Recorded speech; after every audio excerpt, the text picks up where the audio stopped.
video or stream, I'm gonna try to find my eighth person. I don't know if that's gonna be possible, but I think we're gonna find out.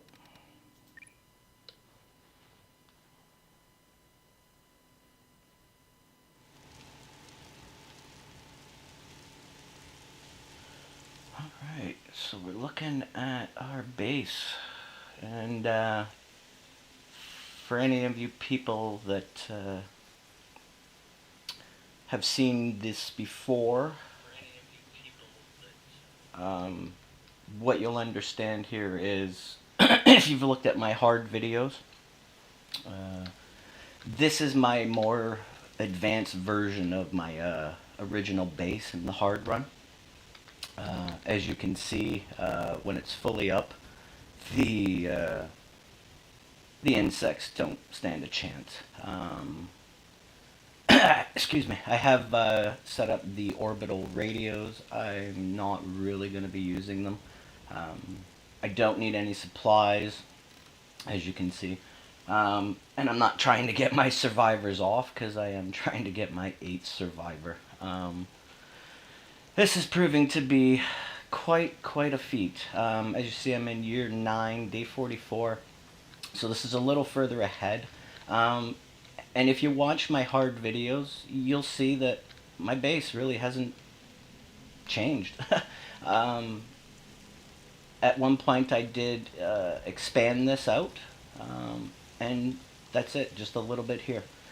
So my original base was up very fast, and as you've seen in my hard one, you can see that you can get your main base up very quickly. And yeah, I mean, I think this looks pretty sweet. It's pretty contained. It's not overly huge. I did have to advance a few things here and there because the amounts I'm getting are extreme. I'm getting hundreds of them at times. You know, sometimes I'll get almost 200 of the flying insects. As you're going to see here, I explained to you before that I usually will put turrets in the back. This is not for the attacks, because I don't want them to crash through my wall. I do not have traps and things, so yeah, not gonna want that. So yeah, what I'm gonna need here is to find this 8th survivor. As you see, my farm is pretty close to what I have in my year 1 and 2. I haven't needed to expand. You can see my power here. These are the graphene solar panels. They're huge. Yeah, and these things give me a lot of power. My batteries have the advancement on it, so I hold a lot of power. I don't put them inside because I don't feel like they need to be inside. So what I need to do is nothing. So my survivors are just kind of hanging. Yeah, doing what they're doing. So let's put this on. Let's see what's going on here. And yeah. So I did explain before as well, I set up relay points. So as you see, I've got a ton of carbon here. This carbon is used for if you want to build like your house or things or walls or excuse me, whatever you want to build with it, use it for that. I use it for my armor. So they have carbon armor. I have taken quite a few nests, so I have relay points here. So there's another one, and this one will connect to this relay point, and I have a very large nest here. As you see, it's humongous. So you know, I'm gonna get shit 1400 off this nest if I want to mine it. I also have one even further out. Oh, there they are. And another shack. The reason why I do this is because the travel time is outrageous. It'll take me quite a while to get out there. I'll only be able to mine a few things, um, and then I have to come back. It's night, so I send Laura off, and she is fast. And when I send her off at crack of morning, she can mine two things, and then has to walk all the way back. It'll already be night, so that's why I use the relay points. Very helpful. Yeah, so everyone's sleeping. As you can see, this is the extent. It looks very similar to on my hard video. It's very similar to what I explained on my bases and defenses. I got 3 stoves here for Emmeline. Yeah, I don't need 1,000 barrels. I have a few more because I was doing the wine and the ale, and they do take time. And that's the only reason why. I only have one distiller. I don't want them drinking too much. It really does affect them negatively. Even for the positives you get, the negatives for the drinking is a pain. And I also don't allow them to party on New Year's. I am a bit of a something. So, now as you see, they're just moving along. I don't care about the idling right now. My game is so far in that I don't really care. And you can see my defenses are, I got about 6 flamethrowers, and I got 6 turrets in the front. I do not use the rockets, because then if they do get past a certain point, they become useless. And sometimes they only hurt them about 50% of the time, so that's really not going to help me much. Let's see what else we got here. You can see I have a ton of carbon armor. I got nothing much to do right now, so I just craft carbon armor. This stuff is great, and this is why you want the carbon armor, and I will be going into that soon on my hard run. As soon as I can get a couple more weapons, then I'll go in. And then I want to hopefully have Quinn go out and find me the breakthrough. It is RNG. I did get very lucky in this one. I did get the advancements for the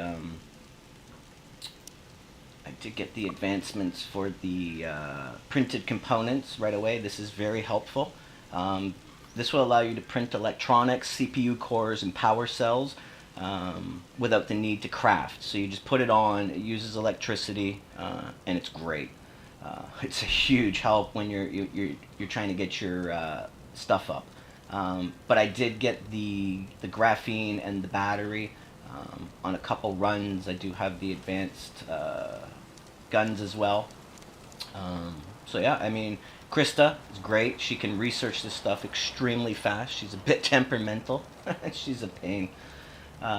Not quite a pain like Ken, where he will make people uneasy. Same with Connor. Yeah, so I mean, hope you like it. I mean, this is where we will eventually get to on my other series in the hard run. You'll be quite protected. I don't need any more than this. Yeah, and I got enough freezers. I do have even more room to expand because I'm not filling it up with little things everywhere. And yeah, so that works for me. So I guess, yeah, all we're trying to do here is just find my 8th person. Oh yeah, so I've got more over here. More relay shacks, as you can see. I have been everywhere here. I did take this nest way down here as well. This also has a ton. So yeah, when you get later years, all you're going to do is not much. I mean, the game literally will just play itself at some point in time. And, you know, if you follow the strategies that I laid out in my how-to videos or the hard run, you'll see that you can get something like this up and running very quickly. I had this entire base and pretty much this defense by year 3. It was fully done. I do my work in the winter time. I find that it's just easier because there's no planting, there's no harvesting. Yeah, so I mean, it works. As you see in here, I have all of my construction resources in here.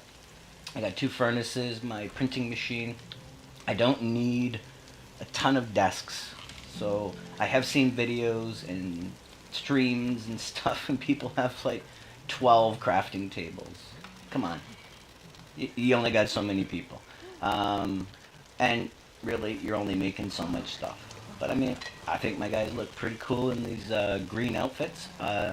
This carbon armor is excellent. It has the highest, cold tolerance. Um, they're fine in the summer. I usually just put a shirt on or a sweater, um, and that usually is sufficient. So, and as you see, I got most of them bunked up together. It's really good when that happens, because then this allowed me to use my space for other things, and that I don't need to expand too much further. You see that my construction supplies don't take up a huge area. That's because I don't want lots of them. I only need what I need. I mean, I even had to stop doing scavenge missions because I was ending up with way more scrap than I needed, which is a good reason, again, not to take Ken. I mean, people can stand by Ken all they want. I don't like him. He's disruptive, he's a pain, and for scrap, I don't care. So don't let anyone on YouTube or anywhere else or uh, convince you to use Ken because you have to have scrap. As you see, I built nothing out of scrap. Yeah, I built out of wood. It's quite sufficient. My temperature in here is decent. And as long as they are within their parameters, as I explained in my other videos, they're fine. Don't worry about them. They're not real people. So just, they don't need cabinets in here. I have seen videos of people who have cabinets, and why. I walk like 5 feet to go get anything. My food, booze, doesn't really matter. They're quite content in here.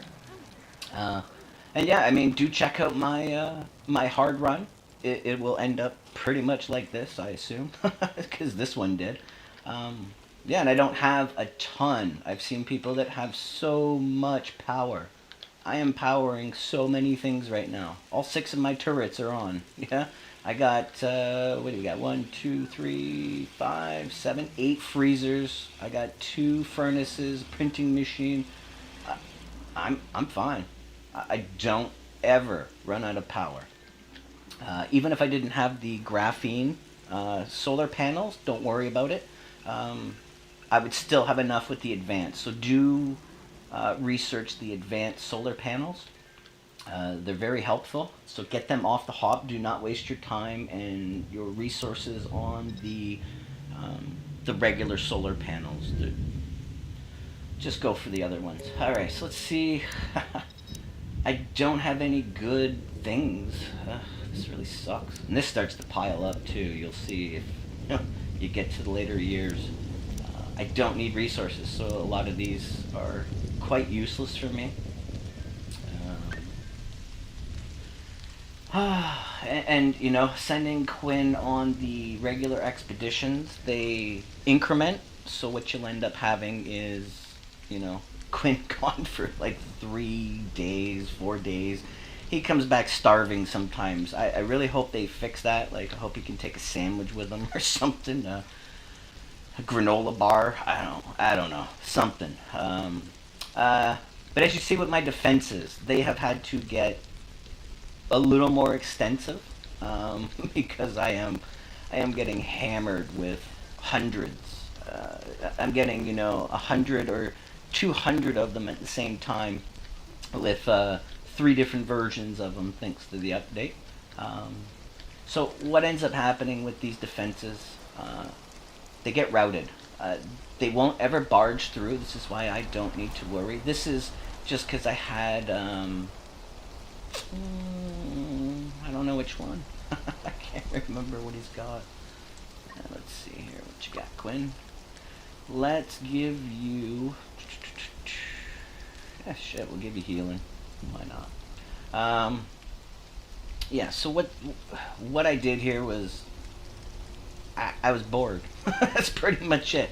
I did have one time when I put the orbital radios up that I did get attacked back here. It was nothing. They barely broke my outside wall. Um, and then I thought, you know what? I got to use some of this scrap. I have way too much freaking scrap. So I just made a bunch of traps. Something to do. And it looks neat. I don't need the traps in here either. Most of this is just because, again, I'm wasting my scrap. I get too much off of the crafts, which continue to keep falling constantly. So again, don't worry about your scrap in this game. You'll get enough. As long as you get enough people out scavenging, you will be fine. New Year's Eve, and as I said, no. So, suck it up. This is what happens when you crash land. So, yeah. I mean, you can use whatever judgment you want, and you can give them a New Year's party if you want. That's your choice. I do use the day-night sensors, as you can see here, because my people are in bed at night. So then I put the furnaces on a day-night sensor, and what that does is when they're gone to bed or when it becomes night, they're going to bed very shortly after nighttime. So then these just turn off because no one's there to handle the materials. So then, you know, why waste the power? I also turn my other machines on. Oh, here we go. So we're getting some aggressive animals here. Oh, look at this. Hundreds. So now you get to see how this works. Not even getting anywhere. I put the outer layer of the traps out here because it's just a little more deterrence for them before they get through. And, you know, I don't even have to worry about bringing my people. The only time I will is if they are coming from a back end, because that can be problematic for me, because they are attracted to my people. So then I don't want to have them come in my back area where I'm unprotected. And get away from my fence. They'll hit it after they've done these bugs. One more. Get out of here. I need fast play. And as you see, my people are just rolling right out. Oh, let's go kill this guy too. There we go. Don't like it when they come over. I don't really need their meat right now. I got a lot of stuff. Yeah, I mean, I hope you're liking it. Again, watch my hard video. Start at 1, work your way up. I'll keep putting them out if everyone's liking them. And if there's any new people coming on this stream, please, if you're liking this, subscribe. Where is this last one? This guy does not want to show up. There we go. Slow. I would be terrified, too, to come anywhere near here. You know, I'm not worried about my survivors. They're doing well. And yeah, if you're liking what you're seeing, I had this done in year 3.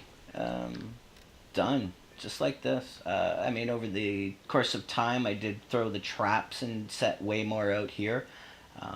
The reason for that, again, too much scrap. So, you know. So, let's see what we got for old Quinny guy here.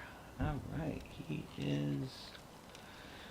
let's check his stats out here. He's good. So, I'm going to send him off again in the morning. Ugh, I hate slow game. You know, people can say, you know, I did see some other comments, and, you know, some of the stuff made sense as far as my scheduling.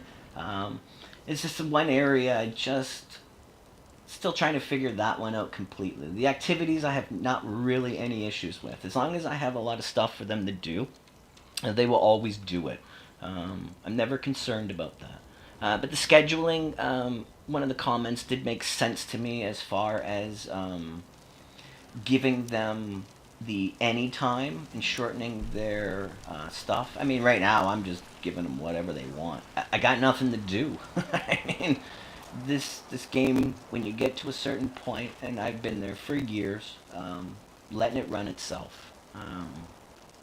And again, this is in my videos to explain to you how to just let them run. And I don't worry about idling. Way I look at it, idling to me is being on call. Yeah, so if you feel like you just want to stand around for a bit and I don't really have anything that I need you to do, then I guess be ready. And they will be. The moment something happens, in spring and summer, I do have a lot less idling. And they will be doing more stuff because I will be harvesting and replanting. Um, I mean, take a look at this farm. I got 7 people on this game right now. Yeah, um, that's my farm. That's it. That's all I need. This might even be too much, and I may have to start scaling it back. Um, so when you watch someone's video and you watch them make a farm the size of this, run. I mean, get away from anyone telling you to do that. It's unnecessary. And if someone's, saying, "Oh, I need all of these things," no, you don't. And I'm watching them build farms the size of this with 4 people. I mean, it's outrageous. Um, but yeah, I have seen some of the comments on the on my hard series, wondering how my defenses are going to hold up in later game, year 10. Defenses are fine. You just saw them melt, what, 200, 300 bugs? No problem. I suffered no damage on things. You will take integrity damage on your turrets because they just wear out. But not a problem. I can send to manually repair. They haven't got to the point where they're requiring repair, which would prone these guys into action. Let's see where we can send them this time. Ugh. I really need... I keep getting... Well, not keep getting. I get them every blue moon. The campsites and the other ones. And when I get there... Ugh, RNG, I hate you so much. Dead. So... yeah, I'm really hoping, if anybody's on here and you're watching this, I hit my 8th survivor. I have looked at the upcoming update, so I'll probably be making some videos on that as well, to see how that goes, and then do a. I think they're putting like some kind of insane run on, so I will give that a shot. Check your armors. Armors are good. What I generally do with these carbon armors is I'll delete them. Maybe about 50% of their integrity. Just to give me something to do. And then that gives them something to do on the crafting, and then I will craft a whole nother set for everyone. And as you see, I've already got 2 sets of the carbon. And I haven't needed to build a carbon house. I think it looks ugly. Each their own. Some people like the carbon houses, and they they love the space age look. I don't care. And as far as the insulation, don't care about that either. I mean, I'm getting 15 degrees in here. It's spring. We're gonna change our thing. Let's give us 10. 10 sounds good. As you see, I've only got 2 of the air conditioner / heaters. Excuse me, and it's quite sufficient. So now my temperature's going to change. I'm going to get down to around 10. And don't worry about the insulation. This game sucks for it. I mean, I love the game, and developers have done a great job. It's got me hooked for an early access, and I'm loving to see where it's going to go. I did say, before that I really hope that they don't monetize this like they have the other games. I know they are going to, which is really sad for me, because I may stop playing it. Because they are famous for giving you very limited things in their games, and then selling you a whole bunch of downloaded content. And I mean, please post in a comment whether that annoys you. It's like, buying a car for, 30 grand and then finding out I got to buy the engine and I got to buy the wheels. I mean, didn't I pay enough for the car? No, you got to pay for everything else. You want a steering wheel? That's going to be another $1,000. So I really don't like that method. We as consumers, as buyers, need to put a stop to that. I'm thinking. They do make a good buck on these games, so give us a little more for $1, and then when you do make us pay a little bit more, make it worth it, or make it a very small amount of money for minor things, and then that might be a little bit better. But even besides all that, I'm still loving this game. And Quinn is going to be gone for quite a while here. And as you see, I'm not... Late game is the easiest part. There's not much to do. I could try to just keep expanding my base or whatever, but... why? So, it gets to a point at some point where, you're wondering why I'm still in these years. If it wasn't for, I've done so many games. I've got games I'm in year 10 and I've got 4 people. So, too old to hope for survivors.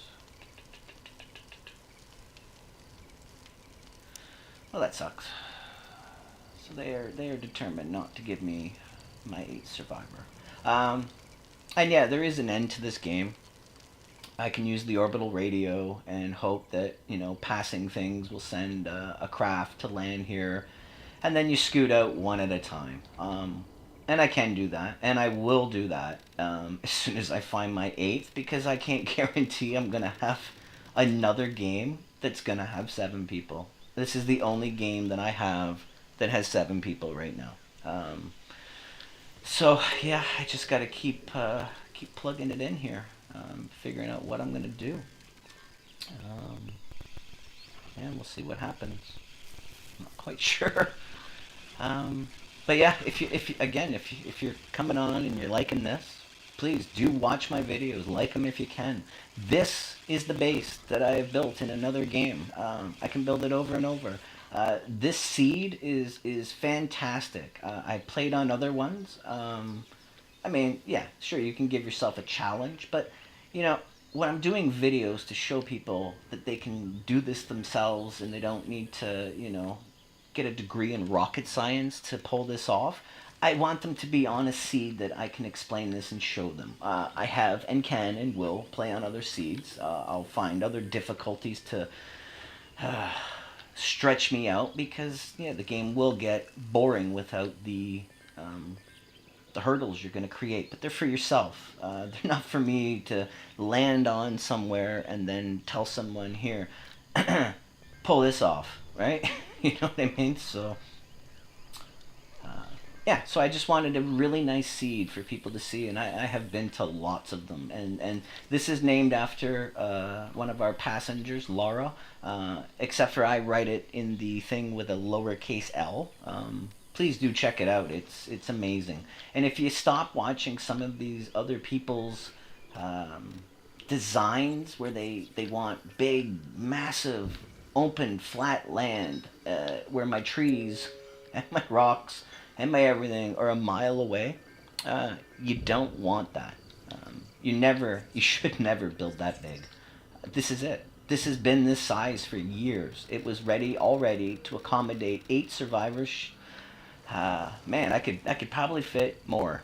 Like I say, I could, if I wanted, expand this all the way to here and fit tons of survivors in here. But again, I had this all built. I had the main area here. I like how it scoops sideways. So I had this main area all done. Maybe winter of year 2. In my hard video, I moved ahead of schedule and I got this all built up day 36 of year 1. They were fully contained. I had flamethrowers, I had turrets up, and in my hard videos, I'm explaining where I'm going. Now you're able to see. So any of my subscribers are gonna watch this, you'll understand where I'm getting to.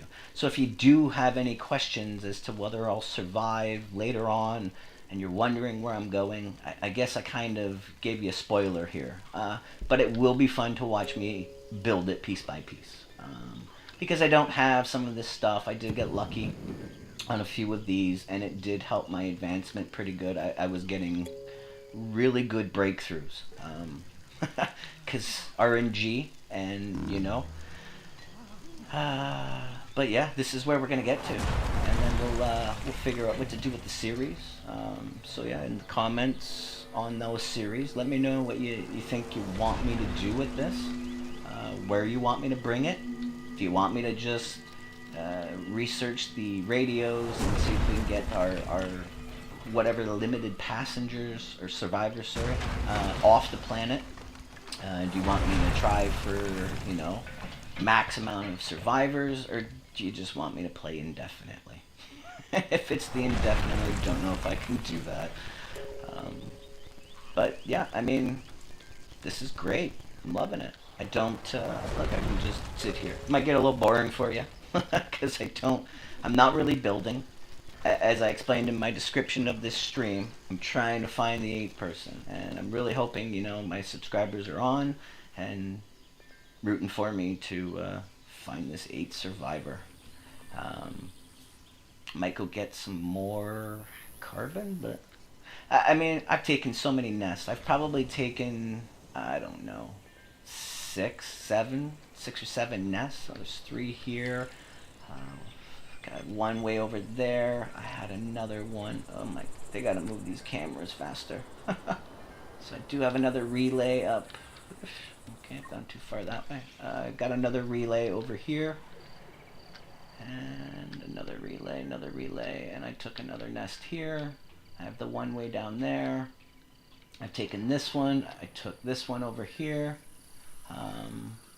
So yeah, I mean, it's not my. Oh no, I didn't take that. Oh yeah, no, I didn't take that. Hey, maybe we'll go take our survivors and go take a nest. Sounds like a good idea. We'll wait till they wake up. They get a little crabby when you make them fight at night. So, yeah, I mean, when it comes to building this stuff, you want to have them in. Don't. I mean, you can if you want. Everyone's gameplay is theirs. But I don't agree with the making a little small.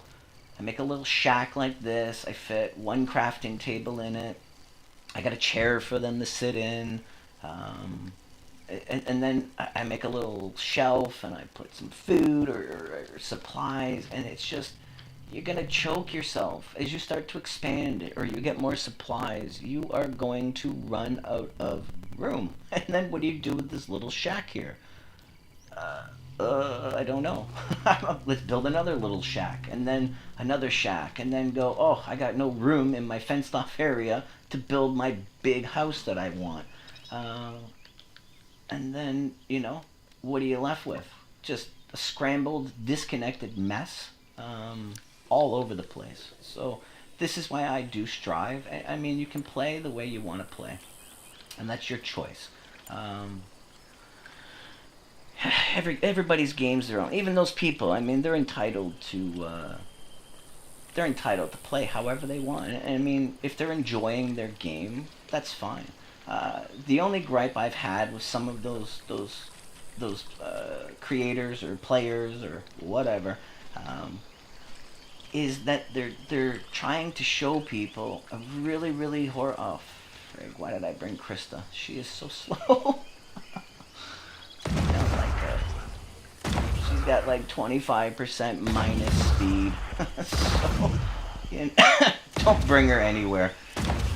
If I could, and they would give me an option in a downloaded content to have like a chain, I would chain Krista to something that, or like those collars they put on dogs for those invisible fences. Yeah, Krista would definitely have one of those things. She's so slow. Is that it? All right, I think that was it. I don't even know why I'm taking nests. I don't really need the carbon. I've got thousands of carbon everywhere. So I'm just littered. So as you're gonna see, I mean, if you like my place and you like what I'm doing, I'm year 10. I'm not even worrying about my supplies. I got food. I got tasty meals, chef meals. Emmeline is the best cook. Take her. So she is awesome. She makes them so happy sometimes. And then when I start making chef's meals, so this is the reason why I have three stoves, right? She, I don't need three people cooking, so don't be misunderstood by why I have three stoves. I have three stoves because she can cook three different meals, right? Look at her, she's crazy. And this is again in my activities and scheduling. Um, the activities, I want them to always be doing something. Uh, so even if Emmeline walks off and goes and puts a pie in and she goes and makes something else, someone is going to come along, take that pie out of the oven, throw it in the freezer. Emmeline will come back, her slot will be open, bingo bango gone, right? They will always keep my insect meat or the fats or my oils going. If I put any booze in, they'll always be changing it. Um, and yeah, as you see, I keep my food very close to where they sit and eat. They work, right? I mean, imagine you had, the ability to work from home. I mean, I know that a lot of people have been over the course of time. And I mean, they don't want to go back to work now, right? This is why. So when I see videos of people with a building here, and a building here, and a building here, and a building there, let's see, farm over here, which I don't get. Yeah, don't get it. Do you want to work like that? No. Nobody hates. Everyone hates the commute to go to work. So why would these people online be creating such complex messes? It's almost like there should be a map in the corner that says, hey, I'm at building A. This is building B. Where was my crafting? I think that was in building X. I'm not sure. You're gonna need a map that says you are here. Um, some of these bases are so freaking large. I, 7 people. This is the size of the base I have on my hard run with 4. I've already prepared for this. I've already prepared for the expansions, the extensions. Yeah, I'm not worried about you know how am I gonna fit an 8 survivor in a bed? Oh man, I have no room here. What I've seen is they've got 4 survivors in a tiny little building, and then let's build another shack about this big that fits 1 bed. I don't get it. But again, each their own, and everybody plays how they play. As you see, I love fence doors. It might even actually get confusing for my people to figure out which path they actually want to take. But again, some are because I'm bored, and some are because they're useful. When I enclose my flamethrowers here, um, they need to get in. I don't want the bugs in, but they need to get in. So therefore, I leave a bit of space, and I leave the door for them to come to refuel, because they have to refuel from behind it. Um, yeah, massive traps. You know what? Unnecessary. So, again, don't look at this and think, "Oh wow, yeah, that's why you need all these traps." No, no, I do not. I'd be still fine with none of these traps outside here. Okay, so that's what you need to understand is that this was boredom. This was because I was getting up to like 2,000 metals. I don't want to store them. I got more than enough alloy. Most of my stuff now is carbon. And even before, I never really needed it either. This was I'm bored, right? My people are running themselves. They do their day to day. If I need someone, I'll send you there. If you idle, I don't care. I got nothing to do. I mean, this isn't going to be one of these streams that you're watching me struggle or you're watching me whatever. And this was just, I'm trying to find an 8 person. Thought I would test the streaming out, see how it is. I know that people have been asking questions about other things on my other games. And I'm hoping that some of this will explain what's going to start happening in my series. So I hope you're going to look forward to catching all those new videos. Because, I'm enjoying making them in the series. I'm enjoying the comments from people. I really thank you for your subscriptions. It's been great. And, the watch time on these videos have gone up, and which is great because now they're starting to put my videos up for more people to see. I mean, they may not like them, but it's hitting more people, and that's what I wanted. I didn't go into this to be a YouTube sensation. I started this on one game. I had nobody when it started. I didn't really care about my channel. I had a couple videos up on there, as you see. I got some Division videos or Destiny ones. I never put them up for people. I put them up so that someone from outside could see my game or a piece of my gameplay. And this was back on PlayStation 4, which I had to get off. So now all my stuff is on PC now, and I'm much happier for it. My action games or stuff or other games other than this, I do play with a controller. Some people will give me grief on that one and say, why would you move to a PC if you're going to play with a controller? Well, biggest thing is I've played with a controller for almost ever on every console. And I'm just so used to it. I do play a lot of the times off of a very large TV. So I have like a nice 4K TV. And it looks great. I mean, it's so much better looking, and I got really nice setups. So then, why not use them? The controller, I don't really care. I don't get any lag on my controllers. Yes, mouse and keyboard are a bit more precise, but don't care. I got it for the look, and even a PlayStation 5 or the Xbox One, expensive just for using it just for that. So, all right, well, let's see. We're gonna send Quinn on another expedition.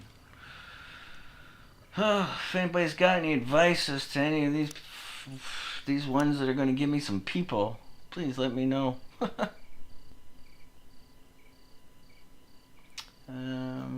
Because I've been tons of places, and I don't need ore, I don't need silicon, I don't need fuel. Oh man, fuel I do not need. Ugh. I see, this is the problem, right? Is then when I was scavenging for stuff, man, I was finding like 200, 300 gasoline. I don't need it.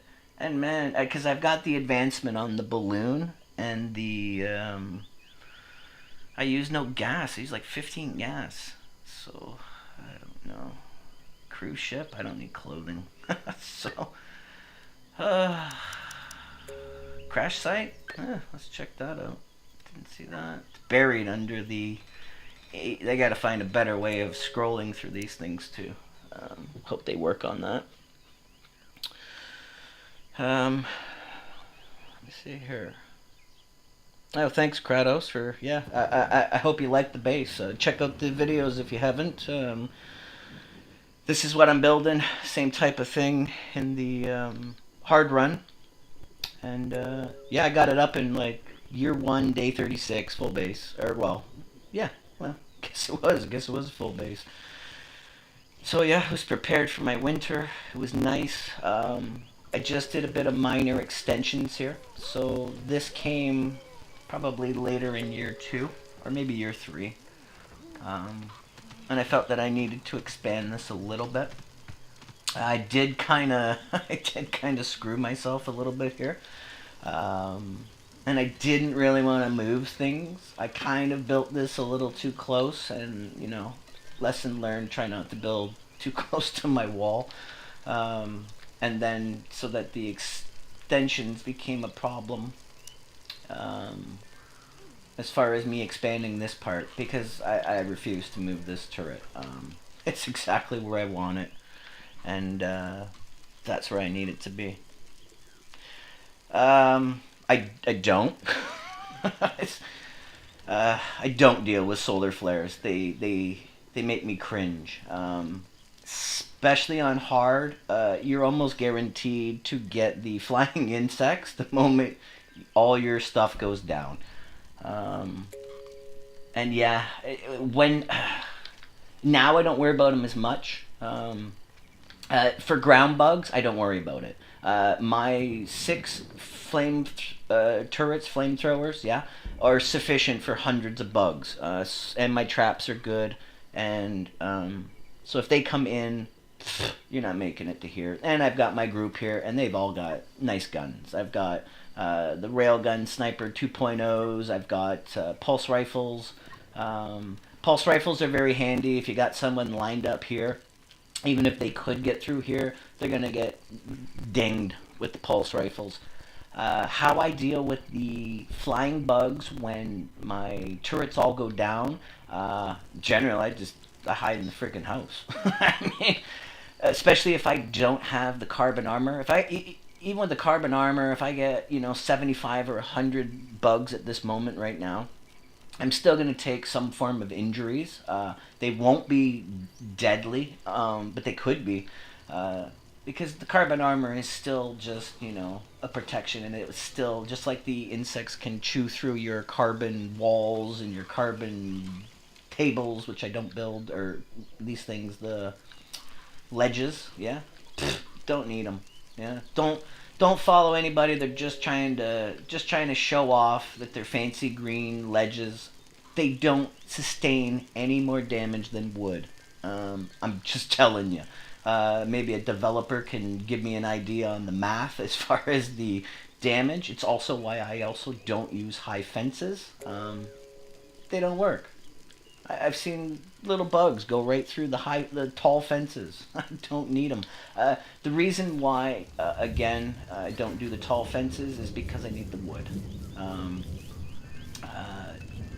I want to build, and you'll see in my hard video, I built my base fast, yeah, real fast. I wouldn't have been able to do that if I had to expend all my wood to build my original gate out of high fence wood. It requires way more wood. Priorities. Yeah, this is what this game is. You find the priorities you're looking for, and this is sufficient. I mean, don't let anyone tell you you gotta have a super temperate room with where are they coming from? Coming from the side. All right. And I do have a pacifist here, but don't really care. He's entitled to do his own thing. I do take him with me as well. He's not gonna fight, but I don't really care, because I don't want to draw the insects to a location. Location is key. I mean, it's key when you're looking for a home. It's a key when you're looking for a business. When you're looking to go somewhere. Where are they? They come. Come on. No? Okay. Apparently they have decided not to. I think I might have had like a single one somewhere, and I think it's got evaporated. I don't know. Destroyed devices. Oh, see? Here's a new problem. But I don't care. This is my perfect example. I'm glad they actually ate all my carbon. This is why you don't build out of carbon. You've seen at the beginning of this, I had a whole bunch of carbon stored up here. They ate it all. This is what they do. And if you build anything out of carbon, they will be highly attracted to it. They will not stop until they chew all your carbon. So, again, this is why I also don't want to build out of carbon. They're not really attracted to the wood. they will eat the crap out of your carbon if they can get near it. So, I mean, it's a good example. I mean, are they coming? Like, hello? Hello? Where are you, bugs? Oh, there you are. Alright, well, these guys, they're just not even going to make it to the door, I don't think. Yeah, I don't think it's going to happen. Oh, they might. I'm rooting for them. Guess I got to give the flamethrowers a little bit of exercise here, right? So, there we go.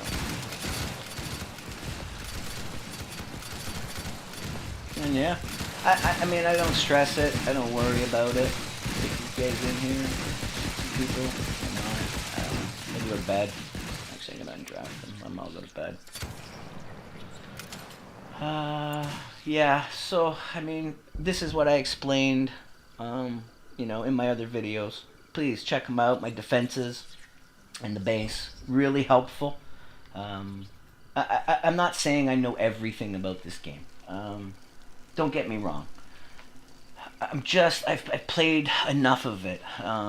And, you know, I'm even looking for other people's videos. I mean, I made a comment on somebody's thing about, you know, maybe a little bit of a tip, and they told me, you know, hey, I play this game, duh, like, you know, and I'm thinking to myself, I don't think you do. I mean, you're playing, I'm seeing that, but you're playing poorly, you know, and you're giving advice while you're playing poorly, and that's what I don't like about things, is that, you know, if you're gonna give someone advice. Sure, why not? If you're gonna give someone advice, then at least lead by example. At least not have your base an absolute mess. At least not have your people starving. You know what I mean? Um,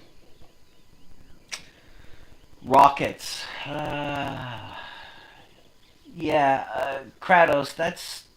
That's subjective. I have seen other people's videos, and they have utterly destroyed stuff with the right setup and some rockets. I don't like them because of the way I do things, so they're not beneficial for me. And I can survive, as you're seeing, with just my laser turrets and gun turrets. As you see in the back here, I have two laser turrets, so they see quite a distance, and they are going to protect me within my inner boundaries.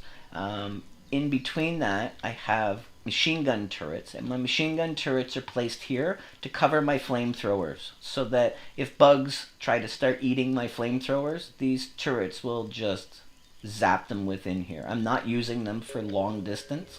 They can see my front. And then I have another set of laser turrets that can now see a great area.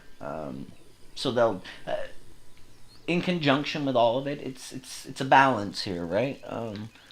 And I don't deter people from using the rockets. They you know, I've used them, and you know, they worked 50% of the time. And when I mean that, I mean I hit an entire group of scorpions, and they just kind of laughed at me and kept running. Excuse me. So, and then sometimes I've hit a group, and they've all lost most of their life, and then the traps just, you know, when they're stuck in the traps, they got messed up. It's all how you want to design your defenses, and you know, I don't even tell people that they can't make a maze. I got no problem with that. I don't. If your defenses are good and they're stopping lots of attacks, then you're doing a good job. I just, you know, I say it because I don't like them. I tried using them when I first started, and the mazes just seem like it's a internet thing that somebody somewhere at the beginning of this game said you had to build this complex labyrinth maze. It's the only, and that's what I don't like. I don't like that. The only way you can stop those attacks, and no, that's not true. So I don't care whether you say it's a good way to stop them. Do not say that it's the only way to stop them. Yeah, thanks, Michael. And yeah, if you haven't subscribed, please subscribe, like the video, like the other videos, and please do check out my hard run. You're gonna see me playing this kind of out, right? And yeah, you'll see that my base won't look any different, except for, in my hard run, I didn't want to build it so close to my outer defensive wall and kind of wedge myself. These things happen. But, I made it work, and I keep my supplies low so that I don't really need to run into the problem. This is why I've stopped scavenging. I don't need anything here. I don't need food. I can make anything. I might actually get them to do some wine, get them drunk. They are kind of funny when they get drunk. So, you know what I mean? But yeah, I mean, with the defenses, it's all relative to you. This is my way. It works. I can sustain hundreds of attacks. I can take them frequently, and I've got all the stuff to do. As you see, I didn't lose walls. This is why I don't need high walls. Yeah, the hell do I care? They can't hit me. They can't get in. They will only come in through here. This wall is a deterrent. Yeah, so they will have to come around, and they will have to come and get my people. And I leave my people right here at the end of a very long death row, if you will. No copyright intended from the label, or for the rest of it. But they're attracted to my people. That's it. So they want to come down this. Yeah. So yeah, I don't worry about walls. They don't come at my back end because, like I say, these turrets, they're kind of for show. These are under. I will put these on when I get flying insects because they will generally just fly in weird areas, and they'll take a bit of damage, but my people won't. And then I want as many turrets in many areas flying for the flying insects, sorry, as I can get. So that's what we're doing.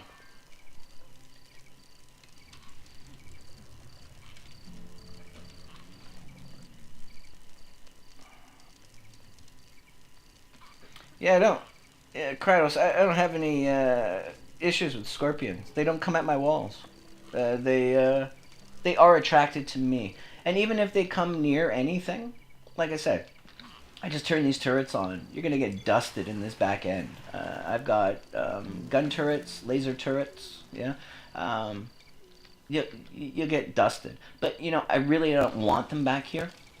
This is why they're off. They will be attracted to whatever is hitting them. So if I got a group of scorpions coming from here, and I had these turrets on in the back, rest assured they're going to break right through my gate. I'll have to have my people here, and well, now I've just added to my problem. I got my people here shooting at scorpions. They're going to come for my people, and they're going to eat through my gate, or they're going to spit over the side. They're mostly attracted to the open area, and to get my people, you see, even if they're here, my people are here. It's too far away from them. If you watch my hard video where I'm setting up my base and my original defenses, I've even shown how if I stand too close to the fence on the other side, they'll come right to me there. And then if I just move about 10 feet, they change direction automatically and then come for the longest trek they could make to go through my traps in my open area. So, you know, um, yeah, so I mean, it's great defenses. I don't say it's the best defense in the world. It's a defense that I found for myself works. It's mine. Um, I haven't seen too many people that have a setup like this, and it works. You're seeing it work. You want to copy a way of this? I don't really care. If it helps you, great. I mean, this is what I'm trying to show people. And again, I've seen people's videos that have tons of turret or flame turrets. Like, why? Just it's excessive. Why do you need 20 flame turrets? Spread your stuff out a bit. I got a bit of traps. I got a bit of turrets. I got a bit of flamethrowers. It's like 31 flavors here, right? Let's send him on a long trek. Hopefully he doesn't die. 'Cause he has come back starving sometimes. Yeah, so I mean, I don't have too much trouble. Even the big bloaty poppers, they don't make it here. They explode themselves here. Um, and again, as I explained, I didn't need the traps here. This is just excessive for the sake of being excessive. This is like, I'm just trying to, whatever. My people need stuff to do. I want to use a bunch of my scrap. Let's lay traps everywhere. And that's what this is for. This isn't for defense. So when you see all these traps, none of this wall, they're not even getting past this wall. They have no interest to break through this. And this is what people need to understand. They only want your people. And the way I design my base, I keep them far away. So they're literally in the center of this base. It makes it very hard for them to want to come other areas. So then they're going to do what they're designed to do, which is come straight through the only open area. And they'll have to go around. I'm too far away for them to want to break through. That's not, don't get me wrong, that's also not saying this game can't go weird sometimes and I get one stupid scorpion just shooting a fence for no real reason. But I believe that's just a bit of a bug, because it doesn't happen all that often. And it's just weird that everyone else has come in this kill zone and I got one dumbass scorpion just spitting at it. It serves no purpose. He's not getting anywhere, and he'll just spit at my fence. I don't get it. So it does happen, and sometimes the packs will split, and you might get a couple. And I'll rearrange for that. And if I have to, turn my stuff on, turn these turrets on in the back. I got a switch right here, right? It's right by their room, so even if they got to get up at night, in the middle of the night, someone's attacking in the back, switch on, turrets up. I could run these all the time. It's not a power issue why they're off. I got freaking tons of power. I got 16,000 power, stored up. I'm making 804 and only consuming 435 in my daytime. Even when my solar panels go down at night, these wind turbines still give me a decent amount. This is why you do want to not build the regular turbines. You want the carbon ones as soon as possible. That's why getting the carbon is big. I'll limit my power at the beginning. I'll take that hit because they're garbage. The regular turbines suck. At most times they're running 4 to 8, and that's not enough. And you can't depend on that. And that's why I've seen a lot of people's things where they have to build so many of them, right? So I don't want a lot of them. They cost stuff to repair. And when you're in your early game, your resources aren't the greatest. And you're needing them for other things. Oh, thanks, Kratos. I mean, anyone can make this. Simple rules, that's it. You can make it however you want it to look. It doesn't have to be like mine. You just have to follow the principles of getting everyone in. Start experimenting on a game. It'd be nice if they could make a sandbox. I really hope they're going to do something like that and make like a sandbox version where there's no insects or the ability to turn them off, so that new people that are coming can just build. If anyone agrees with me, leave a comment if you think that's a great idea. Because I do see a lot that the what do I want to do? There's not going to be anyone there either. We're never. Well, I'm hoping that what's going to happen is that, on the stream, I'm going to check my lotto ticket and find out I'm a lotto winner, because I don't think I'm going to get this, and that might actually happen first. So, I've been playing for years. I've had 7 people for quite a while. Probably, I don't know, maybe year 7. I had 6 or 7, I had 7 people. So I went up pretty quickly, and then it just kind of dropped off, and the types of missions Quinn can go on have lagged as well. But yeah, I really do think they need a sandbox so that people can come to a place and they can just experiment building. Because that is your biggest thing. Defenses aren't really they're not the key thing. And this is what people keep trying to teach people, is that, oh, you need massive. I watch people have thing like this, massive defenses, traps everywhere. Their people are still living in shacks. I mean, no. Watch my hard video. I had a flame turret here and here and a tiny little walkway. We're in year 2. Yeah? So, you know, that's hard mode. Even easier on the other ones, right? So, because you'll get a lot less bugs, you'll get a lot less things. So, uh, yeah, don't need it. I want my house up. I want them comfortable. I will shore up and fortify all my defenses later, as long as that each step is moving. And then these came in spurts. Okay, so I didn't build all of this at once. It started with 2 flamethrowers, 2 turrets, another flamethrower, another set of turrets, another set of turrets, and another flamethrower. Because my intensity, the types of bugs, the frequencies were becoming more and more. This will increase over your time. So if I don't have anything else, my base was done. They were fully floored. They're happy in here, and that's the other thing I explain in my other videos.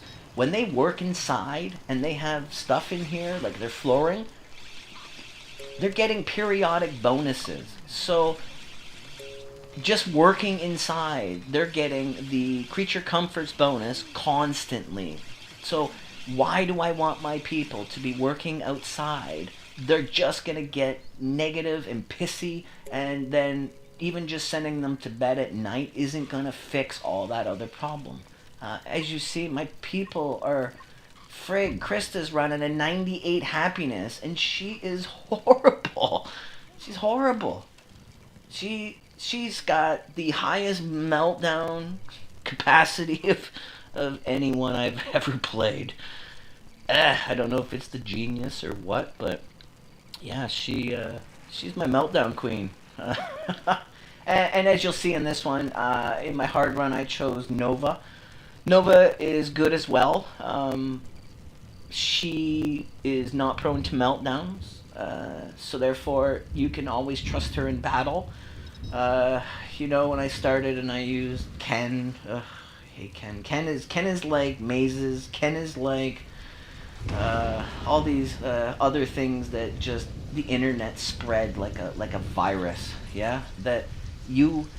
I hate the word meta. I hate it in any game I play, because what that implies to people is there is no other option. That if you don't play this, you're dead. Or you don't play this, you suck, right? So metas are just people's ways of saying this is the most superior thing, and I'm a prick, yeah? Because there always is another way. And whether someone has found it out or not doesn't really matter, right? There's always another version to something. So that's why I say my videos, other people's videos, take it with a grain of salt. It's a learning thing. It's something to give you an idea that you might not have had, and maybe you got better ideas. And then someone just had a bit of an idea that gave you something to add to it, make it even, oh hey, that might make that better. You should always be evolving with this. I didn't start this off the hop, and I didn't want to follow what everyone was doing, and this is why I designed my stuff this way. I haven't seen anyone build like I have built. I've watched a lot of the top people, so I mean they get real upset, if can't check out my videos, but I've watched yours. I'm not in competition. I don't care. I want to learn.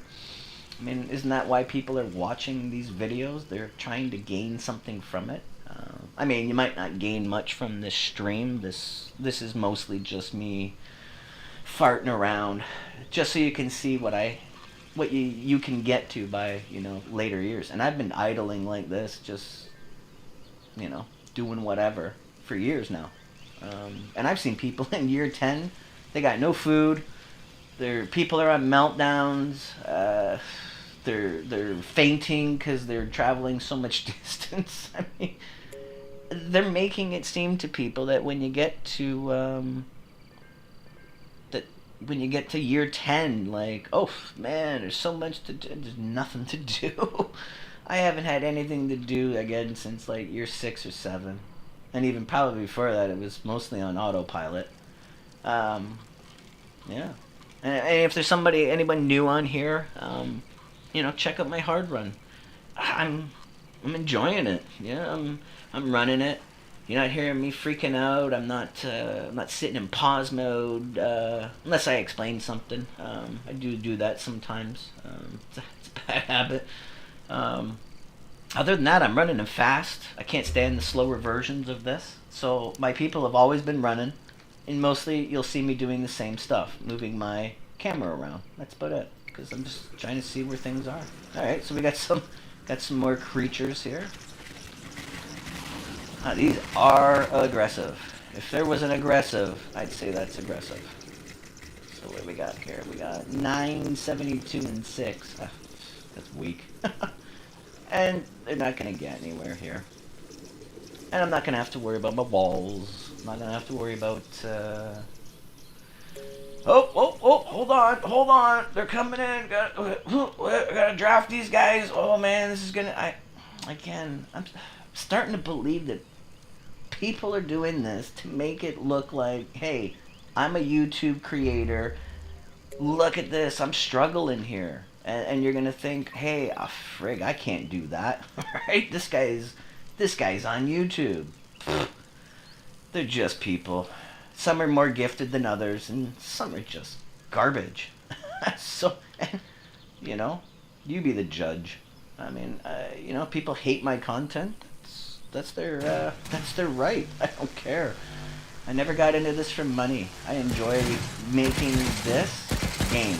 I started with this game. I don't even know what I'll do past this. I just got so angry. That's the word I'm looking for. I got so angry, with bad play, bad advice, seeing people struggle. All right, let's get some high speed here.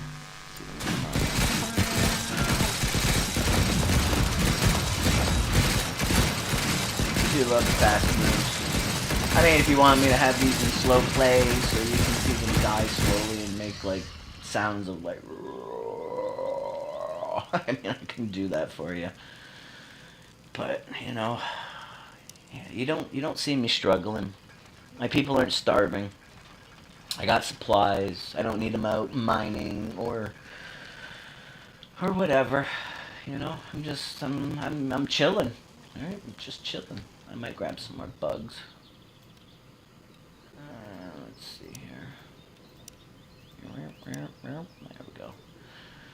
And I don't gotta tell them what to do.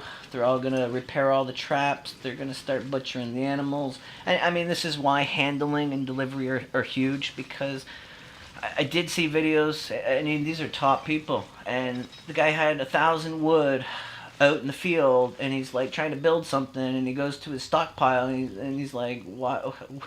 What? Where's my wood? What? Where is it? I mean, and this is like second, third version in. It's already killed all his people in the other ones, and he still can't figure out why somebody's chopping trees, but there's no wood in his camp. That's because he's got no Deliveron. So, and I've gotten complaints from people that say, "Oh no, you can't have your Deliveron. It's going to interfere." No, never does.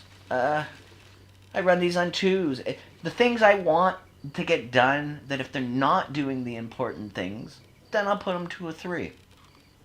I want my delivery and my handle on 2. Emmeline is off that. I could probably put her back on. It's just I wanted her to keep making food. I wanted her to stay in the base. And I didn't want her doing some other stuff. But change them.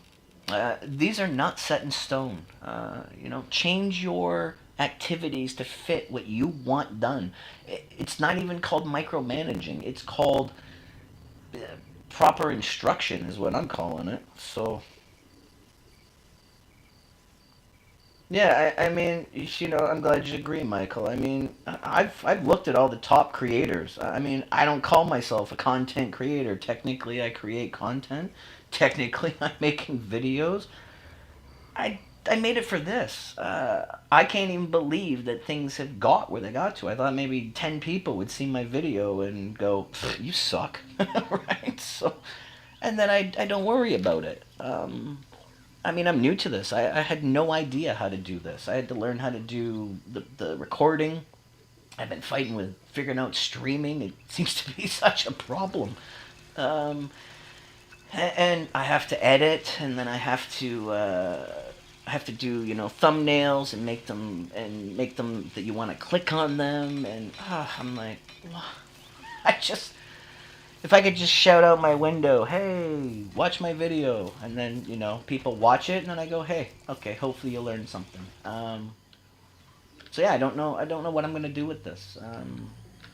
I mean, I'm not looking for a billion subscribers. I'm not even trying to get it out there. I'm not on Facebook. I'm not on anything else. The only way I've got the subscribers and the things has been because I guess my stuff is starting now to come up in home pages and thumbnails, and I guess my clickbait is good enough to get them in. So YouTube has seen fit to put me higher up in the list of things in you know with people that got hundreds of thousands of subscribers, tons of games, and great.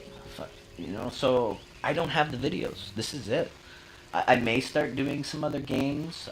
If people leave comments on things and what types of games. I play all of them. I played a lot of the different survival games.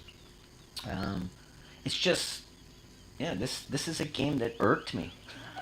And I probably wouldn't even be doing anything right now. You'd be watching someone else's videos if I thought that they were actually. I've never done this with a game. That's how bad this stuff was when it came out. And it still is right now. These people are still showing people that this game is hard. Because they're not going to tell you, like I am, that anyone can play hard. You know what I mean? I'm showing you right now. Anyone can play it. It's not going to take you 10 years. It's not going to take you, a degree in excuse me, Stranded Alien Dawn.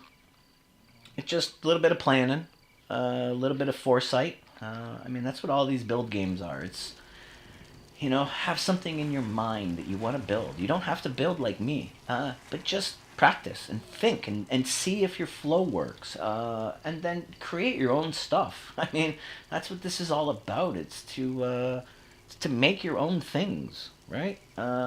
Be your own gamer. I mean, don't think of me as anything other than somebody leading you like a blind person. I mean, you're still living your life. You're still going where you want to go. I'll just kind of maybe shift you there. Yeah. No, yeah, I know what you mean, Kratos. Most of these YouTubers that started this and are still going, they're only playing on medium. Few of them have a hard, and even their games on hard are looking like, what are you doing? Like, you learned nothing from your last series when you were playing on medium, and you're building all the same garbage. It collapsed you. I mean, I watched the guy's video, and this guy literally lost his entire group of 4 people. I don't know. I'm just trying to think. Year one, like he just maybe beginning of year two. He had no proper defenses. His farms were about 1,000 miles away from his base. His people were starving. I yeah, you know what I mean? Like why? Uh, Time is of the essence in this game. I've stressed this in all my videos. And this is what people are not showing people. They're not showing people that time. This game was fast. What the hell is a year? Like 40 something days. Like you got 40 game days to put your shit together. Do you know what I mean? So time. So if I got to travel from here to here to my massive farm, and I'm telling you, it. Do you see the size of my farm here? This still takes me days to harvest, and this is nothing. It takes me days. This is so much to plant and harvest. This is look at it. You're seeing them right now, and I got 2 people on it. Imagine I got to send one person over here to plant a massive farm and then reap it. And then, oh, wait, sorry, carry it all back. Oh, wait, and then I got no one on handling. Or if I put them all on handling, now they're not doing anything there. They're running all the way here. This is my reason for the relay stations when you start doing nests further out, because it's going to be huge. So what I do is I set this to only take the carbon nanotubes, and then what I do is I keep them empty until I want. So let me find one that's close here. All right, so like let's say the one over here that they just ate, which I don't care. I think I probably lost 1,000 carbon. I don't care. They just happen to spawn next to them, and then so be it. I got thousands more. So there's another relay. Okay, and then I got the relay. How is it? Am I getting confused here? This place is so hard to maneuver. Oh, there we are. Okay, so I got this relay up here, and I'm holding, shit, how much? I got about 300 here. And I got lots more to mine. So I got another 1,400 in the carbon nanotubes here, which is, I don't build out of it. I got lots. I got some at the base. That's where I got it now. I got probably close to 1,000 at the base, and that's good for my armor. So what they'll end up doing is they will come up here, and I usually send Laura because she's got 25% increase in speed, so she gets there. And I send her in the morning, and she mines maybe 2 things. And if she had to, say, mine 1 thing, she will be carrying that all the way back because of the way I have my handling. So what she'll do automatically is I set this to take carbon nanotubes, and it will bring it to the closest place. So she'll mine a couple things, and all she's got to do is walk back and forth. And then when I feel like I want to move them, I just empty. So I set my thing to empty. So if I wanted to move these right now, all right, let me get on it. If I wanted to move these right now, I would click this to set for empty. Okay, and then it's going to bring them to the closest one, which is going to be right here. Okay, and then they're going to stack them all up in here, and then I just make these to accept. So I would uncheck this check mark, and they'll bring them here. And then once they're done bringing a whole bunch of them here, then, you know, go back home. And then I can do this day after day after day, and then move them closer and closer. And again, as you see, I don't build out of carbon. The carbon is from my armor, and I have tons of it.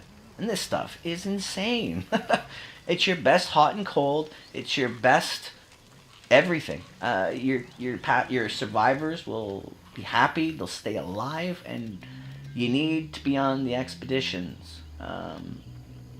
That's why Quinn is in my group at the start, because I need him to get off and get me those breakthroughs. They are RNG. So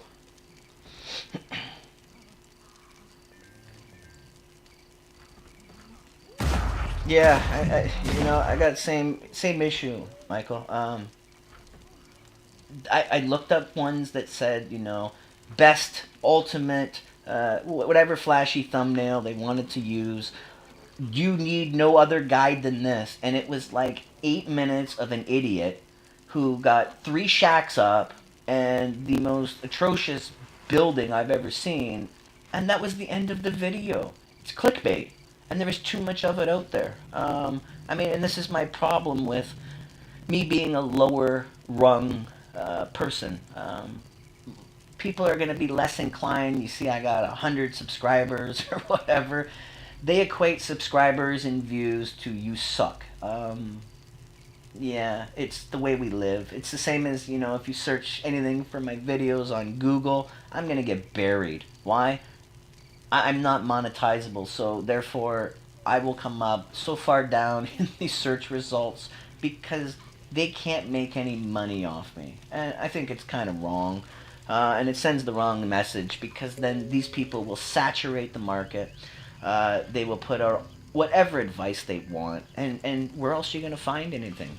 So I'm glad that you people have found my stuff and you find it informative. That means everything. I mean, even if I got 20 people that said, "Hey, you did a good job," good enough for me. Yeah, and thanks, Crystal.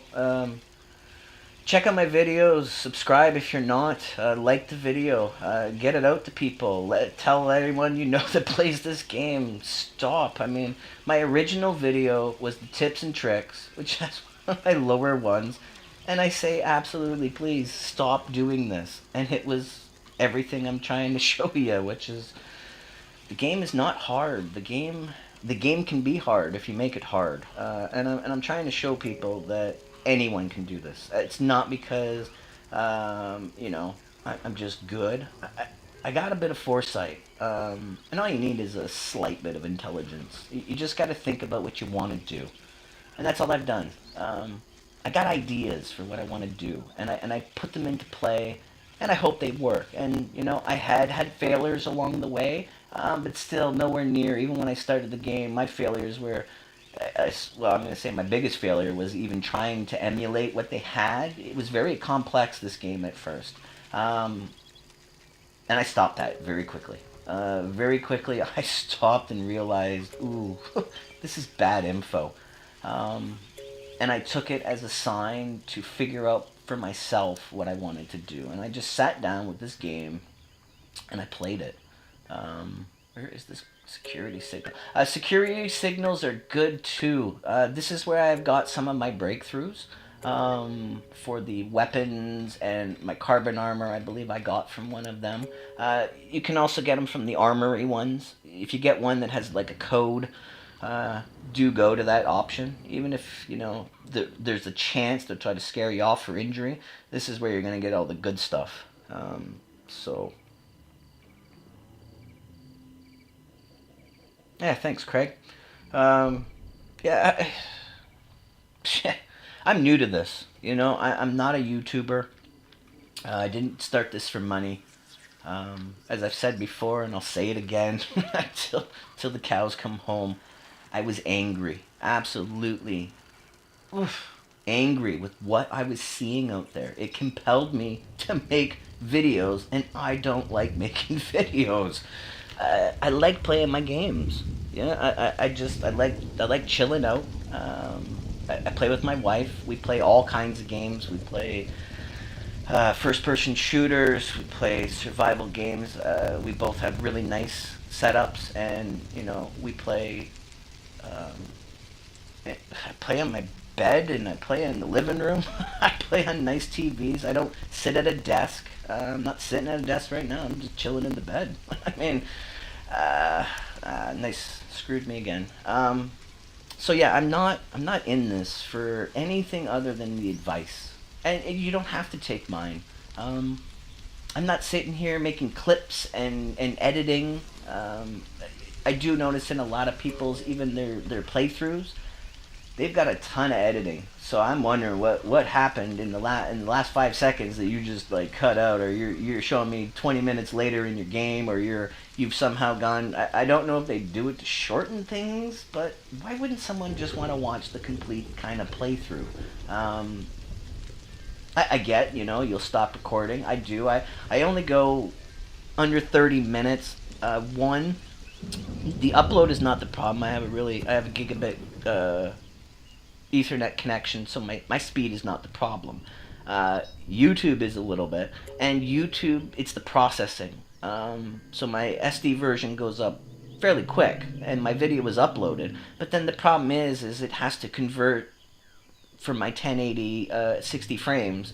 That takes a while, and that's got nothing to do with me. I put that thing on to like simmer, and it's done in like a few hours, easy.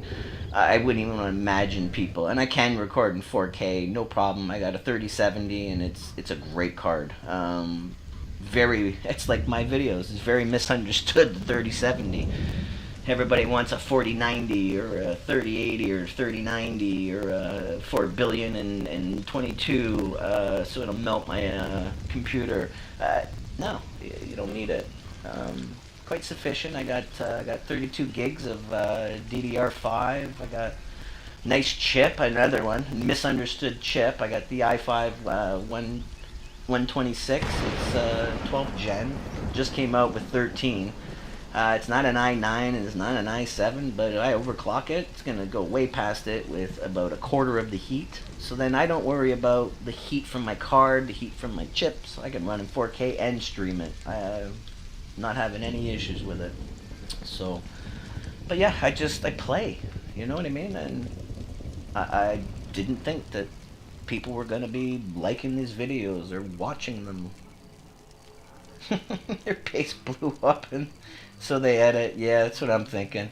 Back to the drawing board. And even the ones that I've watched fail completely, they even had that recorded. I mean, like, epic fail if you can.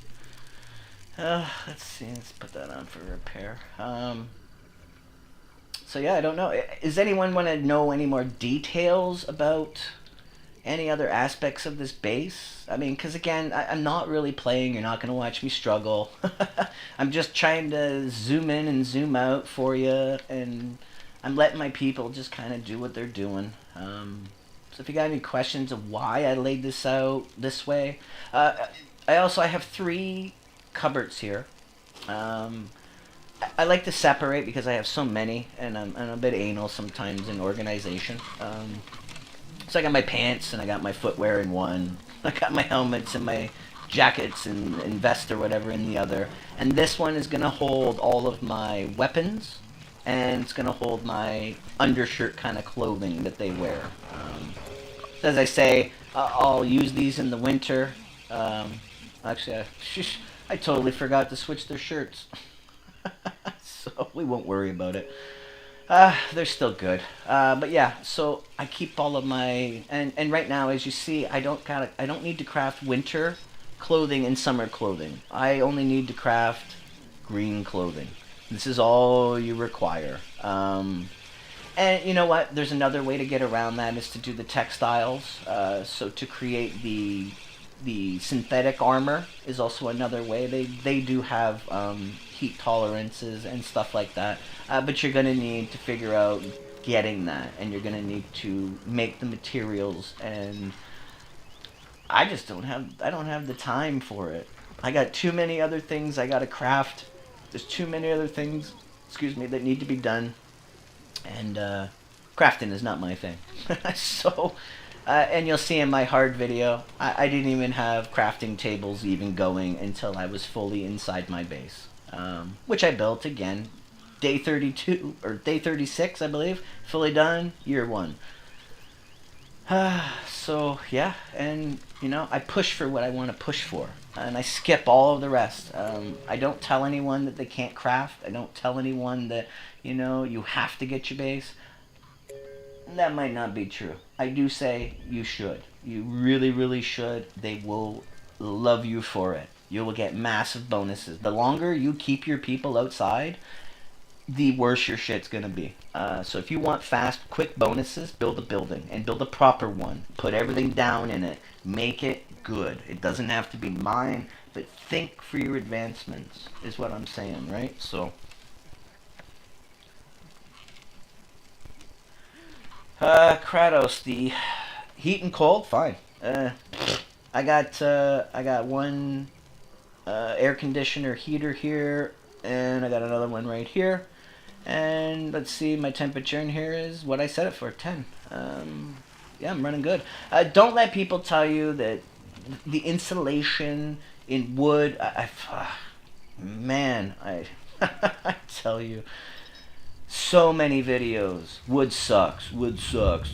Don't even bother. I build out of brick. I build out of stone. I build out of adamantium. I build out of vibranium. I build out of magical material. Garbage. Yeah. I'm year 10. My place has not changed. It's made out of wood. I mean, if you want to add even some realism to this game, wood has been a great insulator. It's kept people warm for, I don't know, long time, since I guess people have been building log cabins. Yeah, if you put a nice little furnace in, that place will be smoking hot. So they haven't really worked out the flow. They got a little better. And as you see, I don't put doors on things. I keep them open. The vents still suck. Might want to skip them. I just put them in just because, again, I'm using scrap I don't need. But the doors open do make a difference. So as you see, my place has a really open concept flow here. These are walls in between, but I got the doorways. And what this also gives me is a massive amount of functionality. They can just make freaking loops in here. I mean, they run like weirdos, and they are so good. They can come here, whoop, whoop, work. Come here, get food, go here, boom, boom, come back, go work. So when you set up your base, you set up your flow. You don't want them bottlenecking. You don't want them running too far of a distance. But as far as heat and stuff is concerned, yeah, I'm learning. That's it. 2 of these. In the winter, I'll change these to 30, just to put it to a nice point. It won't ever hit that. I don't care about the insulation. Even before you get carbon armor and stuff, if you're crafting every year winter clothing and summer clothing, they will guaranteed, even on your peak points, like the freezing and the heat, your clothing, if you craft decent ones, a sweater, a jacket, boots, pants, like decent winter pants, and the toques, yeah, the hats, you'll be fine. They'll be well within their parameters of what they will tolerate. So then worrying way too much about getting, I want my temperature exactly, 73 degrees. Like, come on. They're not real. So don't worry about your heating and cold. With the wood, it'll work. Until you can get with the AC, until you can get the parts required and the parts to repair them, you'll need electronics and CPU cores. Until you get those up and running, go with the fireplaces. I wouldn't even, what? Do the fireplaces. If you got lots of sticks around, use them. Until you get your stuff up and running. Don't worry about the electric heaters. They suck.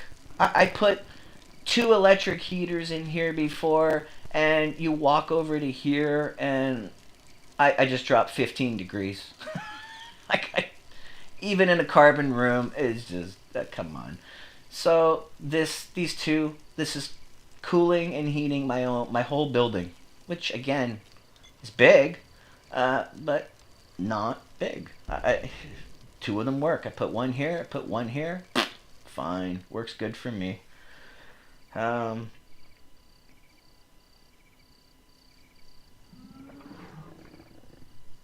but Michael, you're not worried about it.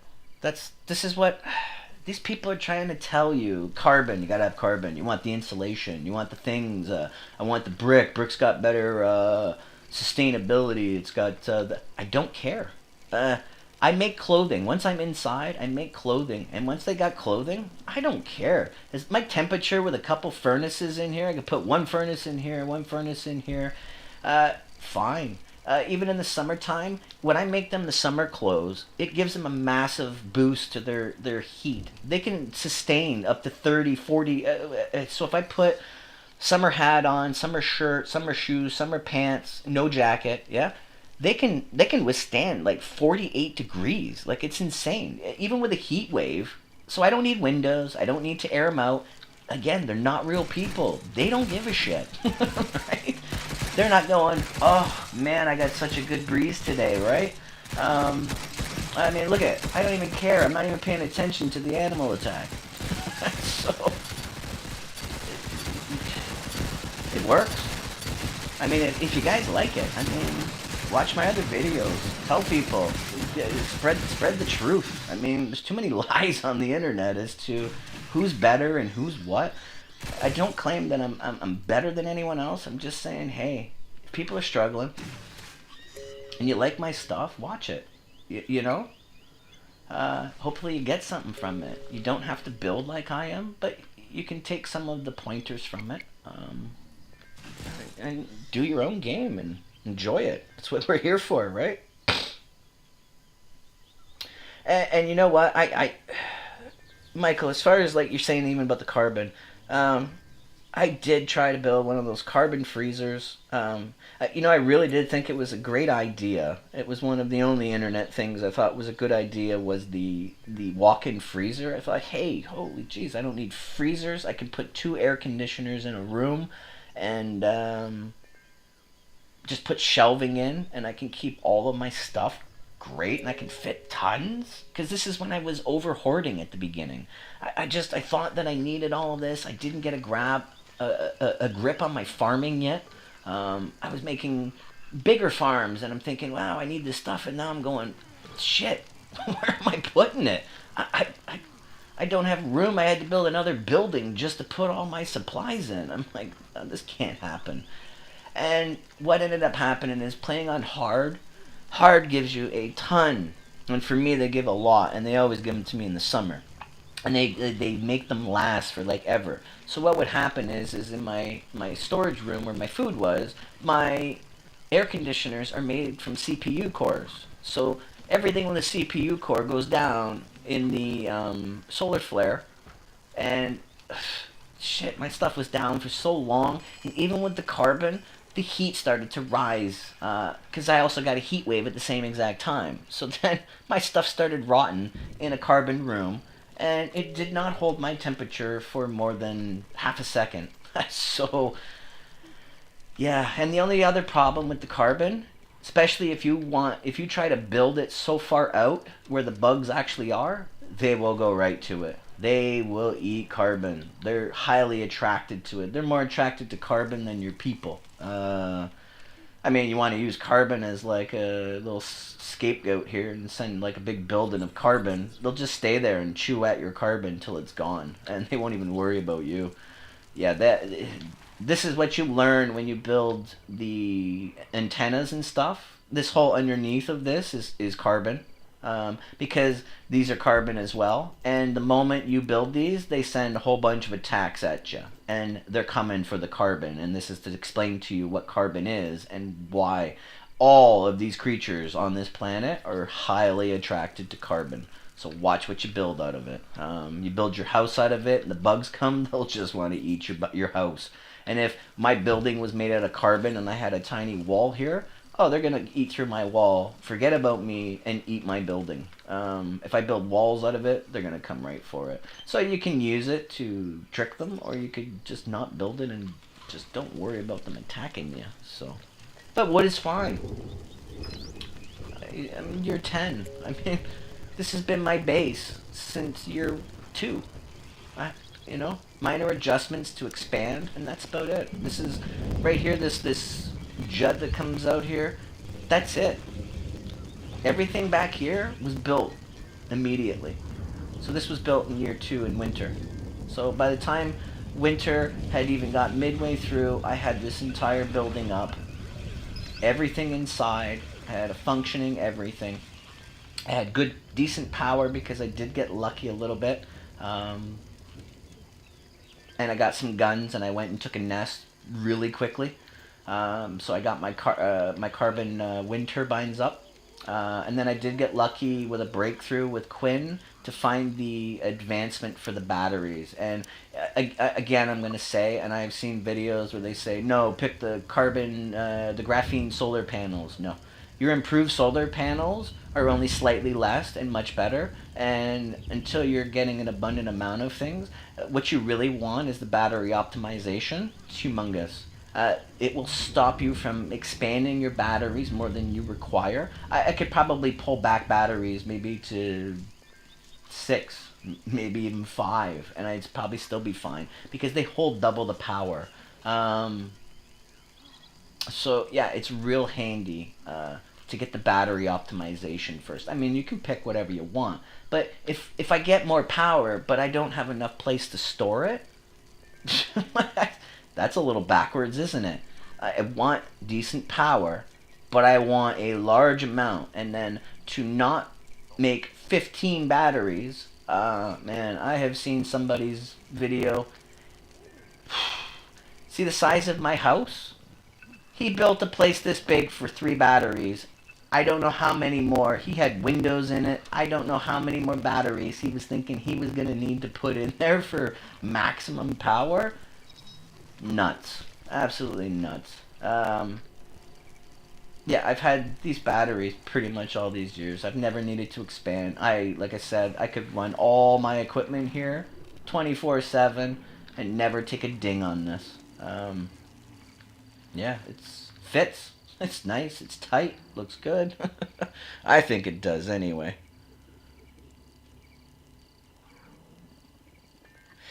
You know what? Here's the other problem. If you're people in a walk-in freezer, you want it to be the -10, so you want it as cold as possible. And every time they got to go in there to get food, here's your new problem. So they're gonna go in there in summertime into your walk-in freezer wearing their summer clothes. It's gonna be -10 in there, and they're gonna get a negative. It's gonna make them unhappy. So what I'm looking at here is the least amount of negatives that I can get on my survivors is the best possible thing for me, which is again why I strive to get my survivors in immediately. I get their flooring down and they're working inside, so for their entire day that they work, over and over and over, they're getting the creature comfort bonus. They don't have to go outside when it's raining. Even for that split second, they got to go out and grab a material. I'm getting like a -7 or a -8 from like, I'm wet and I don't like this. Yeah? Or they go out and it's just too cold. Or, yeah, they're fussy. I mean, you guys have played this game. These people are fussy. And then getting them to a point where they just, look at, I'm running 100% happiness or just under. I'm not even paying attention to the game. I'm talking to you guys. Right? So, I've been doing this for years. I mean, you're going to see it on my hard run. Uh, you know, uh, you get RNG and the frequencies of attacks and things like that will vary. Right now in my hard run, man, I don't think I've ever seen that many attacks repeatedly. I've got every video has at least one bug attack, and some have 2 going on 3. Like, I've played other hard runs, and I have lulls in between where, it's like peacetime and I can build something. They are on me like white on rice. This is not cool. So I'm really hoping that whole series ends up decent. So, because I don't think I've seen that many so frequently. So I'm in that video. I'm gonna be working on getting those defenses. I gotta get them up, and you'll see. I will be building the same type of wall. This one did come to here, and it has been expanding. I can always tear down, and I can always expand more. What I never want to do is change my core structure. This has stayed since the beginning of the game. And if you watch my base video or my hard run, you'll see I built it the same. And you know what? You could throw me on any other planet, and it doesn't really matter. I will find a way to build the same thing. Even if I find that where I've landed is garbage, and then I have to go now to way over here, I'll build over there. I don't care the time it takes for me to move my passengers. I don't have to stay at the original one, the craft you land at. You'll find stuff in the other ones. I will want to pick up that stuff, and as long as I'm not too far away that they can go and handle and pick it up, then fine. But I want to be closer to the wood if it's really, really far away. I do want to build out of wood. It's usually very abundant. And you know what? If I had like a gabillion stone, I would still try to figure out a way to build a decent place. It might not be as extensive as this right off the hop, but I would still, again, leave the room for my expansion. And I would definitely have like a wall up with some kind of defense. Your flamethrower should be your first one. You're not going to get the flying bugs right away. And so I wouldn't worry about them too much. Turrets are going to require power, and you've got way more things to do with your day. You've just landed on a big alien planet. You don't know what's going on. You don't have food. You got to get your shit together. Uh, Worried about trying to get some power up and running. Not in my game. I'll get the power going when I need the power, which will probably I will strive to get power of some sort for a freezer by the spring of year 2. Year 1, no, don't need it. Food can stay outside during the winter, and it'll stay frozen. You don't need a roof on it, so don't listen to other people that say, "Oh, it has to be under a roof." It says no. It's one or the other. Doesn't really matter. If it's either under a roof, that's fine, or if it's refrigerated, that's fine. If it's frozen, that's fine. You're not getting all of them. It's not going to really make a difference. If my stuff is out here and it's just out in the open on a shelf, but it's frozen, then it's frozen, which means it's going to last indefinitely. So don't worry about having to put like an overhang on things and everything, right? Kratos, I've seen that. Have you actually? I mean, come on. Somebody comment on the insane electrical setups I've seen on some of these videos. Oh man, hydro poles intersecting when they gotta go and do something or build something, they've got such a maze of hydro poles that they don't know what they've just disconnected. It's just like, where am I gonna? And they're searching around in their base, going, mm, mm, where, where am I gonna put this tower? Okay, let's just throw the tower here. Oh wait, I gotta run power.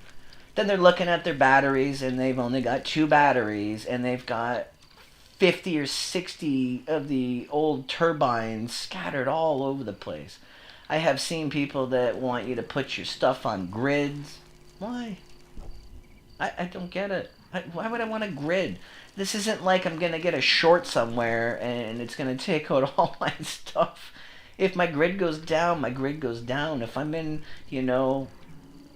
anything solar, well, that's universal. It has nothing to do with whether I got my stuff on other grids. And all I gotta do is run a power pole. So what am I gonna do? Build 3 solar panels over here and a battery to power these 2 turrets? It doesn't make sense. Run it all together. Run it off all the same stuff. Don't build so large. Don't build so convoluted. I mean, you see, I build my power same way I build my base. It's efficient.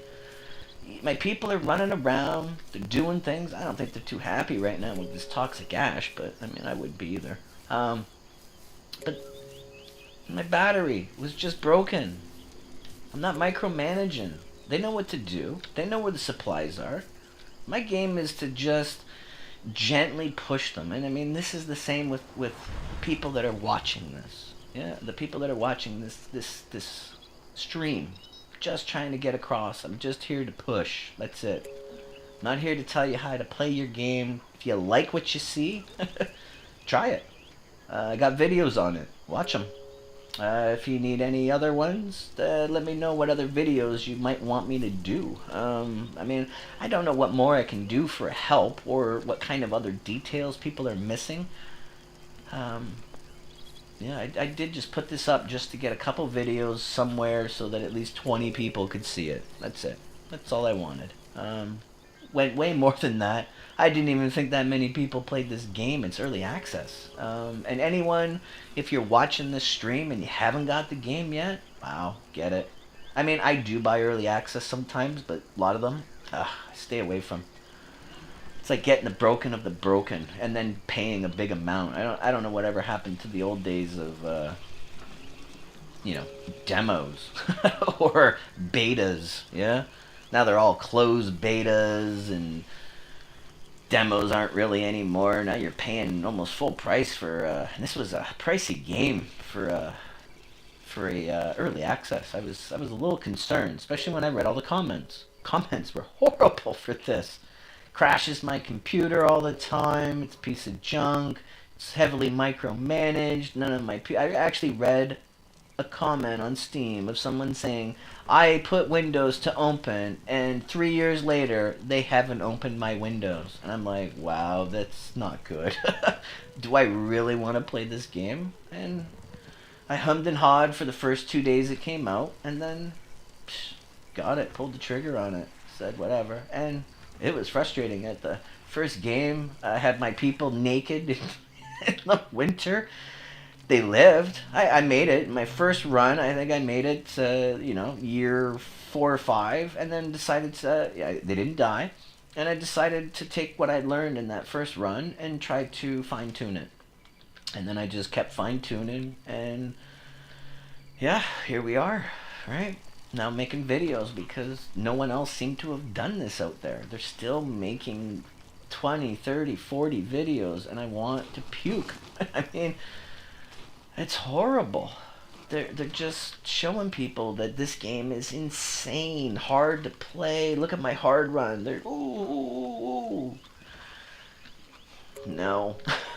So don't believe the hype. Please, please, please, please don't believe the hype. It's not real. The game can run itself. And I don't have all the answers. As someone pointed out about my scheduling, mine was still so much better than what I was seeing, but it can have improvement. I don't even, normally my shit, I'll just work them all day. This is pink everywhere, or whatever, yeah? And, they were explaining to me to do because what I was noticing is something that they had said, and I've noticed it in my games, that they get up and they'll idle. So if they have got enough sleep, and they're told to wake up, then they will wake up and they'll just get creepy. They'll stand in someone's room looking at them. It's kind of creepy. He suggested the anything, and I played around with it for a bit, and the anything just made them stupid in the daytime. Now I don't care; it just keeps them happy and whatever. But he had mentioned to do about maybe 2 to 3 hours of sleep, and not do the relax time. If they want to relax, they will, and it makes sense to me. And I'm not going to say to the guy, "Hey, shut up! I'm a YouTube creator. I do play this game, right?" I said, hey, that's a flaw in my design, and the only way I'm going to fix my flaws is to listen to other people. So yeah, I don't have all the answers. I just thought some of mine were better than what other people were actually giving. And you know what? There's a lot of smart people out there. They don't make videos. I mean, I've been playing this game. I've been doing quite well with it. I didn't make videos. I didn't stream. I didn't anything. I didn't even want to talk to people. You know what I mean? This game made me do things I did not want to do.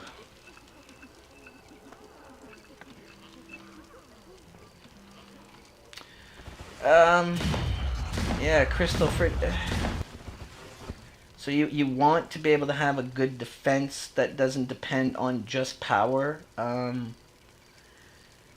Yeah. Well, I don't know. Have you watched my hard run? Because I'm doing that, and I don't have power. Well, I didn't have power, and I had defenses up very quickly. What I did is I made sure I had my base wall, the original wall, with my little shacks that were here still. And then I made sure I build these out of stone, not because they're stronger. Okay, so let's clarify here a few things. As I've said before about my walls, I will not use large walls, not even on hard. Yeah, I won't use brick walls. I won't use any walls. I won't use adamantium walls or carbon walls, especially carbon walls. I don't want them. They'll just try to eat my walls, and then I gotta replace it, and I don't care to. I build with the little walls. Why? Because I can see over them. So if my people are standing here, I can shoot over these walls. Yeah. I do make sure I get the flamethrowers researched first. And this is why I take Krista on with me. She is extremely fast. I can get her to do other things at the beginning and not worry about the delay in my research getting it up and running. Because she will just smack that stuff out real quick as soon as I throw her on. And if you don't get lucky with finding the fuel in the crashed debris, then you're going to have to research it. So what you're gonna have to do is you're gonna have to research the oil extraction. Don't worry about the insect fact thing. So you're gonna want to get the grain, and this place has grain very close, and you can get a few harvested when it's able, and you can get it planted as soon as you research it. And then you're gonna need to research the fuel mixing. She will kick these two off so quickly they'll be done before you know it.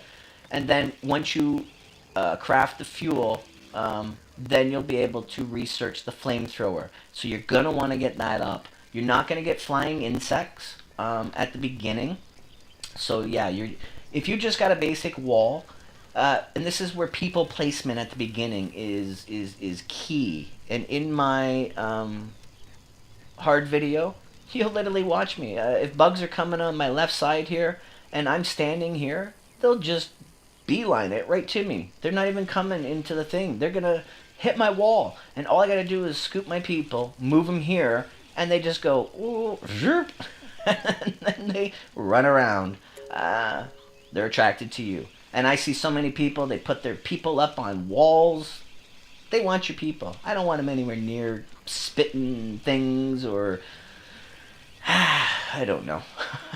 You know what I mean? As far as defending yourself, I think Kratos asked that earlier. When your turrets all go down in a solar episode, and you get the flying insects, hide. Don't be outside, especially if you're just wearing regular clothing. All your survivors will be dead. They'll just be dead. So hopefully I've got weapons for them by that point in time. And then if my turrets are down and I'm just down to people with no armor, even with armor they'll kill them. Unless you've got the carbon, you will stand a chance with the carbon. And with good guns. Other than that, they'll kill your survivors, and you'll be starting a new game, or at least back from your save. Which, if you didn't plan right, you'll still be starting a new game. So what I do is I just hide in the building. I don't care what damage my place sustains. So what they're gonna do is they're gonna keep spitting at my roof, and if I keep them all in one spot, they're gonna spit a hole through my roof, and then I use that hole to shoot through, pegging them off one by one. There's nothing else you can do. If you don't have the ability, you don't have the right guns, or you don't have the right armor, you got no choice. You got to stay inside, and you're gonna let them eat a hole in your roof or a bunch of holes, and hopefully not die. It's a real. I've had runs on it with hard, and it's pain. I mean. You hope you don't lose them, and it's about the only time I've ever actually sustained any kind of damage to my survivors was having my guns down and have flying like 150 flying insects just chew all my shit apart. They destroyed half my turrets. But if I got people alive, and this is what you're calling your worst case scenario, which could and will happen probably. As long as my people are alive, even if they're injured, I got enough med packs and bandages.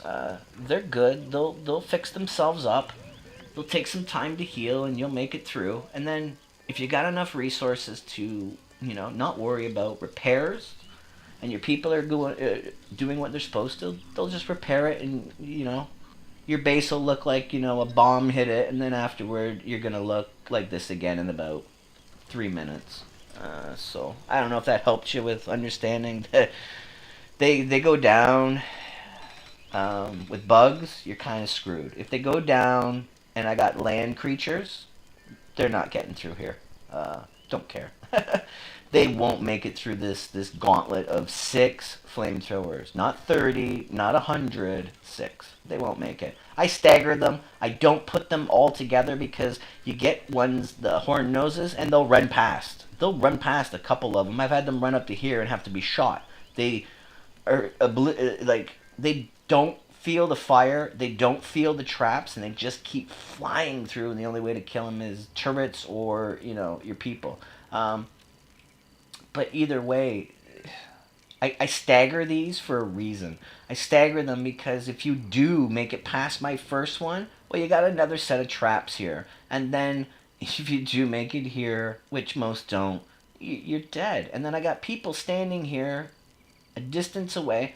I don't even know why I need these ones, to be honest. They're just there for the look of it. So, um, yeah, your defenses are key, but in early game, getting your survivors up and running is huge. You can survive, and I am on hard with started with 2 flamethrowers and didn't even have traps set up yet. So, you know, eh, try different stuff.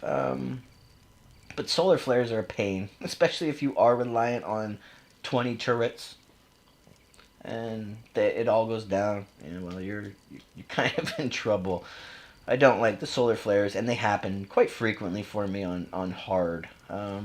So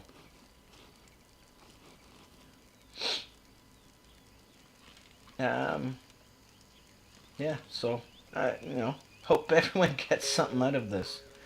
Kratos. That's RNG. that's, that's all I can say. But to get them, what you're gonna want to do is scavenge as much as you can. You could get lucky. I got lucky in my hard one, and I got the sniper rifle, which was handy. But I haven't got another gun since. So you get the one gun to start with, and then I got another one off a craft part. Quinn is another way to get the guns and also get the breakthrough blueprint things for the 2.0 guns, because everything's got to have a 2.0. Barely any difference, but there we are, 2.0. And then I can craft these if I want. And I have been on missions where I've found 2 of these. Quinn's gone to the armory, come back with 2 of these guns, or 1 of these and a 2.0 pulse rifle. Um, the pistol is useless. Um, I mean, you can have one on people. The railgun sniper's got a flaw because again it's a rifle and it takes time. So when you see the white bar going, the lower their combat level, it'll take longer for that white bar. That's their reload to load in the next bullet to fire again. So if they swarm you really fast, pistols at the beginning also are very handy to have with them because they fire faster. But pulse rifle is really one you want as well in your entourage of weapons at the beginning. Especially if you're going to go take nest. Pulse rifle is extremely handy when you take a nest because it just pop, and then 5 or 6 of them or 4 of them get dizzied, and then that's when the gunners start hitting them while they're not moving, and it will protect you from the large spitters who will try to hit you. The small bugs are going to come and get you, and then the big bugs are going to stop and they're going to try and spit at you from a distance. So the pulse rifle, is extremely handy for that. So, um, and as you see in my hard one, I'm going to be putting one of these up as well. Um, this is I had so many power cells, and I've got some in my other hard one right now. So what this is for, excuse me. This is for if my power goes down. So if forever I'm short on light, they're blocking out the sun, and my turbines are down to like negative something, and my batteries are draining. If I need to, especially at the beginning of the game when you're gonna maybe have your turrets on at night, from a night attack, this way your turrets will not go down when the battery does. So I've got it set for 20% of my total battery. So when I hit, 20% of this number, this power generator will kick on, and this will supply me 100 power for 19 days before I need to refuel that power core. And you can make them, you can find them. Excuse me. Um, and I set this on a sensor switch, and set it to a circuit so that when this threshold gets to there, then what it's going to do is kick on, and this is going to save your ass if you only got one battery and a couple things. And so if you do find a lot of these sometimes through the RNG off of the scavenge stuff on the ground. And if you got a few spare ones, make one of that. It's a really handy thing. I have seen other people that use the generator, but at the beginning, gas, gas is more important for me because of the missions. I mean, as you see now, I got 976 gas. I don't want any more. I can't use enough of it. Um, I was scavenging for other things, and they just RNG kept coming back with gas. I think I picked up like 600 gas in like 2 runs back to back, and I'm like, yeah, of course you give it to me now when I don't need the gasoline, right? So, um, yeah, I mean, that's a handy thing. Power is another problem people are having. I don't know. Maybe I should make a video on power. It seems like a lot of these videos, messy stuff. I want my game clean. I want to be able to see my people. I don't want to have to find them hidden behind a shack somewhere, you know? So, let me see here.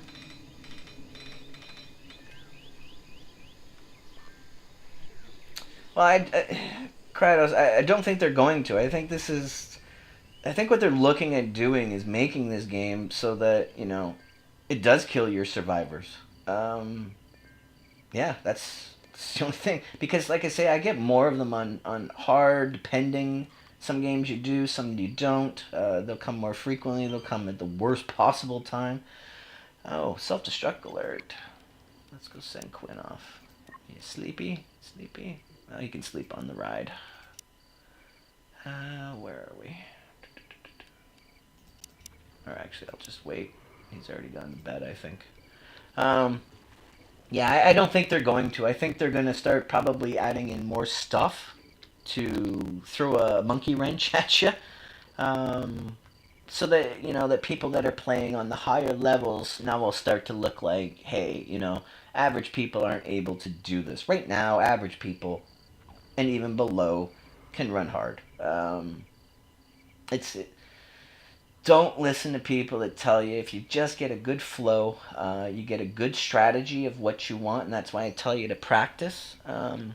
This is why I do believe that they should have a sandbox of this, just to help people to understand the building parts of this. Would be handy. No bugs, no nothing. Just let me build up my stuff and just get used to the flow of it, so that when I do face the bugs or I do have to build this up, I got a better way of doing it without constantly getting attacked. So, yeah. Does generator help at all? Because I've seen people have them and do nothing. Not really. The gas one doesn't give you a lot, and then you got to refill it. It burns out very quickly.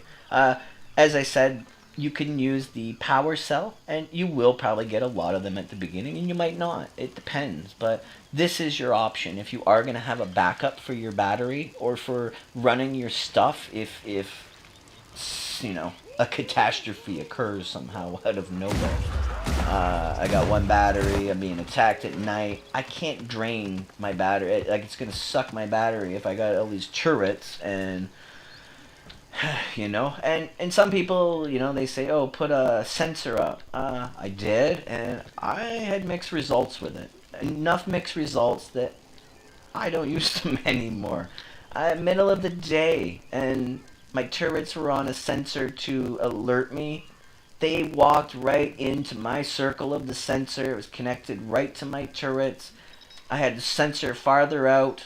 I had another one closer. After I realized, I'll make another one. Maybe this will help. No, they ran through both sensors, almost got into my gate, and then my turrets turned on. I'm like, you just ran through all of my sensor circles, my turrets, and then I've had times where I had a sensor way out here, and some little tiny bug just walked by it, and turrets went on, killed the bug. Yeah, nah. I'd sooner manually have someone turn something on. You can pause the game, and I can set something up and have someone turn something on. And yeah, I don't worry about the automatedness now, or the automation of it. And as you see what I do, so I got my laser turrets above, so they're on a higher ledge. This is so they can see over them. They don't get in the way. I'm not worried about these turrets being on the same level as these ones because they don't reach as far. These turrets only reach to this area anyway, so they'll be hitting things here. Same with these, and mostly want them to start zeroing in like this. And you see the reason why I set this up. If you have watched how my turrets shoot in a V. So they're set up at the perfect width to hit a straight V. All of these, they will all hit perfectly in, and it's like a crossfire. And then you're being munched on either side by my flamethrowers, and you're also stuck because of the traps. And again, you know, if there's somebody new that's come on and didn't hear me explain this before, all of these traps, okay, all of these, except for the ones inside my center, are for show. Okay? You might look at it and say, oh, your base is secure because you've got a billion traps. You've got all this. This was built because I was bored. Yeah? I wanted my people to have something to do, and I was trying to use up the overabundant of scrap that I did not get with Ken. So I built more traps. I mean, like, why not? Gives me something to do. Gives the characters something to do. Not for defense. They're not coming through my walls. I don't need it because this isn't sufficient to hold them off. Yeah, so maybe, you know, you build out here, catch a little more here. But this was unnecessary. Not for anything I am doing. I don't need it. My turrets will shred most of them before they get there. And this is just... that's just it. It's excess. So when you're looking at my base going, wow, that's like heavily fortified, it's also so much more fortified than I actually need or require. Alright, so now we're going to get some... we haven't had any flying ones yet, I don't think. So let's see how we do. So yeah, so I said I'm going to turn on my back ones here now. So now these are going to go on, and it's going to give me an extra defense. So, and I don't really even need to go outside. Don't think they're going to do much. And if I am, then, you know, whatever.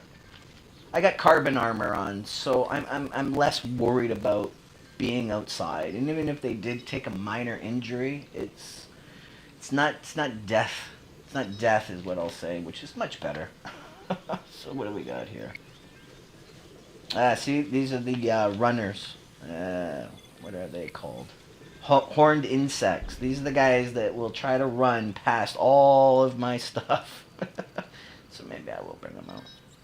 And, you know, odds are they're going to wait till I go to bed. Okay, so I guess they're coming now. So let's grab everyone. And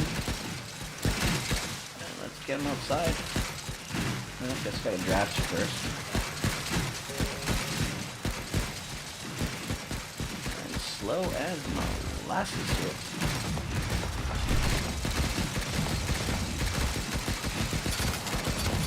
So much red, I can't even see what's going on here. So, what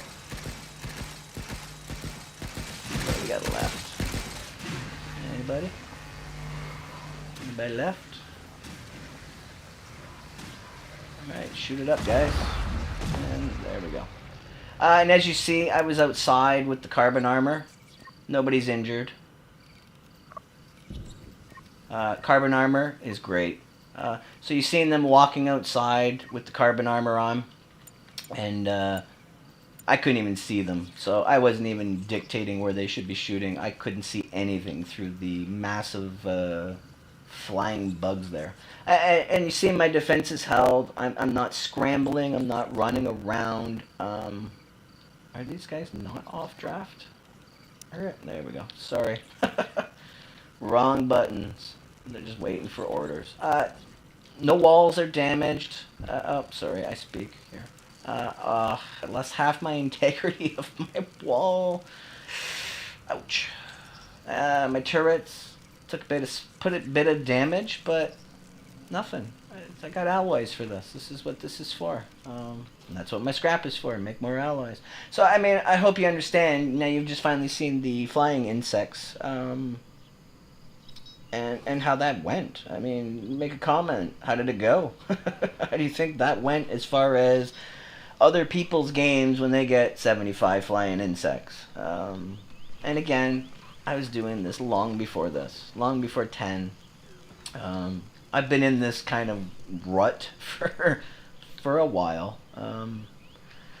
And you'll see, they're all doing what they gotta do. I want those traps done right away, and that's what handling is for.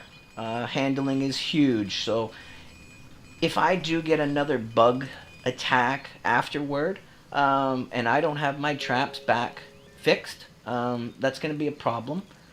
As you see, I don't have to tell them to fix these turbines. I got 2 people just getting on the job. Everything's moving smooth. Yeah, it's going good. And I mean, we're going to get the other hard run series to run like this, I hope. Because, every game is a different game. And, if I crap out at the whatever point and all my survivors die, well, I guess you got a new lesson. Don't do whatever I just did. Right? So, it's for fun. It's informative, So, yeah, I mean, Kratos, and Crystal, I thank you for that. It's not easy because I'm awesome. I suck at some other games, and I'll probably post videos on me struggling on those ones. But this one I picked up. This one I really liked, and I found nothing on this. No gaming site, pages, online gaming sites. They had the most minimalistic info. Hey, Stranded Alien Dawn, new access here. Pick these 4 people. Go to this place. This is the best one we have found. Build something. Enjoy your game. I mean, what the fuck? Come on. This game is so complex in so many aspects, and there was nothing for this. And then I said, wow, okay, I'll watch some of these people. Hey, they got 100,000, 400,000, 1 million subscribers. Then I'm like, wow, these guys are... What are you building that for? Why is your whole group dead? Why are you restarting 6 times? I'm like, alright, I'm just going to play this myself. So, and it's not that it's easy. You make it easy. And like I say, if you watch my hard videos, you don't see me panicking. I think I'm at video 6 right now. I do make these in blocks. So, I made already a few of them. I just don't want to post them all immediately. Because then I got nothing really to post then. And plus, you'd be binging Netflix, and then you'd be crying, where's my content? And then I don't have any more. Because this takes time for me to do. I got to record, and then I got to make the videos. And I'm also not doing this. I've been doing this for years. So I want to give you guys good videos. I want to give you good content. And, I'll try to release one every day at least. I don't know about the length. Some people have said they want longer. Some people are fine. Say the around the 30 mark I'm giving is good. My reason for the 30 mark is because of the processing time it takes. It's going to take hours to process that in 1080 60 frames. That's the only problem I got, right? I wouldn't worry too much about it. So it takes time, and it locks up my things for doing what I got to do. But I enjoy playing. So if I'm on a roll, I'll make a couple of those videos on one single kind of run, and I'll just stop at the recording, save the file, and then I'll just continue from there. So I'll go back to my main menu, I'll start my whole thing, we'll load my game in, and then it makes it seem like it's, this is what they all do. They record in chunks, so when you got time is what you're doing, right? And yeah, I'm glad you guys are enjoying these, and I hope you are learning something from this. Again, you don't have to play like I'm playing. You don't have to build what I've built. Just think about what you're building. Stop listening to people tell you metas, have tos. They don't mean shit. You be your own thing. Pick your own people. Try out other people. I mean, I stayed away from Carter here. I thought he was horrible. He's old. He's got dementia, severe dementia. Why would anybody want this guy? So I said, ugh, really? I don't want this guy. He ended up coming in one of my games. He was my first person I found. Absolutely amazing. He can build up his skills so quickly. Insane. He was a 10 crafter by year 2, and I got him just before year 2. Like, by the end of year 2, this guy, I had him on Craft on. He was a 10, right? So he is insane. I didn't get this guy till, Carter's stats. They're low. He's already high up in most things, and he's my 6th passenger or survivor. Huge. So if you are going to run a game with the modifiers where there is no starting skills, they start at 0, Carter, put him in your group. Nova in your group, because you're going to face meltdowns. You're going to need someone who's going to want to be able to build those harder things, and you put him on construction, he'll be building you mansions in like 10 days. I mean, he goes up twice as fast. Sometimes it actually seems like he's going up triple the speed for how fast he does. So don't be too worried about other things. Some of the stats, make it work for you. But your original 4 is very important. And in my groups and location guide, very important. Very boring, I think. I don't know. I was new to these videos, and I kind of what you want to do here is I want you to. I guess it was, and maybe I droned on a bit, like I'm doing on the stream. But what else do I got to do on here? Yeah, Emmeline, Krista, Quinn. Yeah, Emmeline. I've seen videos of people. Why would you have Emmeline in your group not cooking? That means anyone else takes over her job of cooking, and then someone eats that meal, they don't get her bonus. And I want her bonus. Her bonus is huge at the beginning. So when I'm making them like cat food and dog food off of the scraps of the land, they're happy. And then when I start making 2 different kinds of crap, then they're even more happy. And she is happy. She has permanently increased happiness. Who doesn't want that? And anyone who's going to have Emmeline and not let her cook all the time, don't take her. There's no point. You could take someone else. Anyone else. Don't take Emmeline. I take Emmeline because she is the only one who does my cooking. So every one of these meals that are in here and everything she's doing, but where's cooking? Nobody else is on it. I don't care. That's why she has other things that are a lot higher in priority than the other ones. She's the only one that's doing this. Same with Krista, but there's no research I have. I can not worry about that. But, this is why. You don't take Emmeline and then have other people cook. There's no point. Don't take her. So when I see people and they got like 3 people on cooking, and you got Emmeline in your group, you're an idiot. I plain and simple. I mean, make a comment about what I've just explained to you, and you tell me how stupid that is. Why would you take someone with benefits and not use them? So, nobody else cooks. She is my cook. No one else researches but Krista, because Krista gets occasional insight boosts, and they're huge. I've gone from 0 to 50%.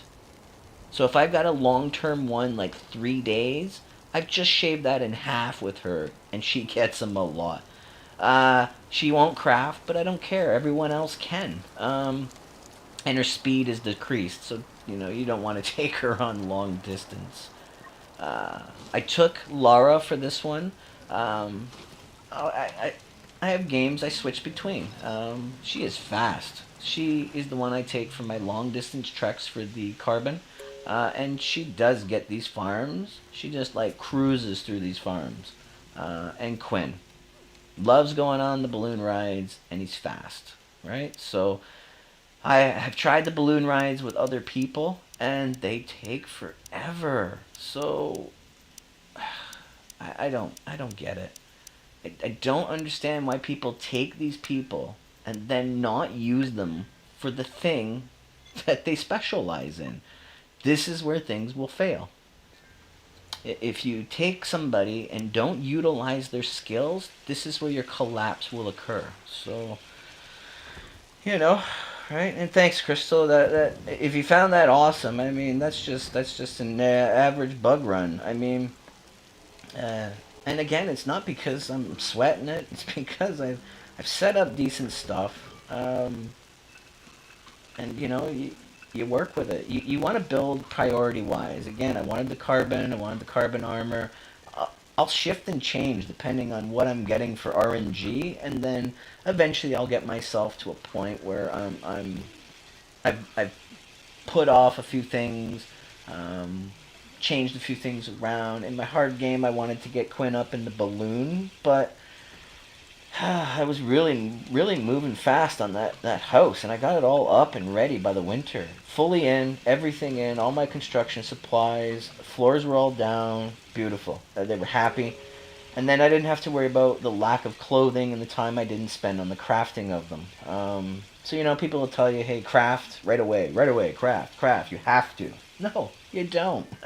I, I've ran people in their underwear. Their clothes disintegrated off of them. I ran them through an entire winter, still doing stuff, and they survived. I just kept making antibiotics for them. That's all. I had a lot of grain. So when they get pneumonia, and then here's the killer thing: once they get pneumonia and they get it like a few times, and they become immune to it. So I do have people that are immune, yeah, to pneumonia now. So that means they're never gonna get sick from pneumonia ever again here. Crazy. So that's helpful. Then I don't have. I could send her out. She'll chill. Did they get hypothermia or they're getting close? Well, I bring them in. They just stay inside for a minute, go back out, and they're fine.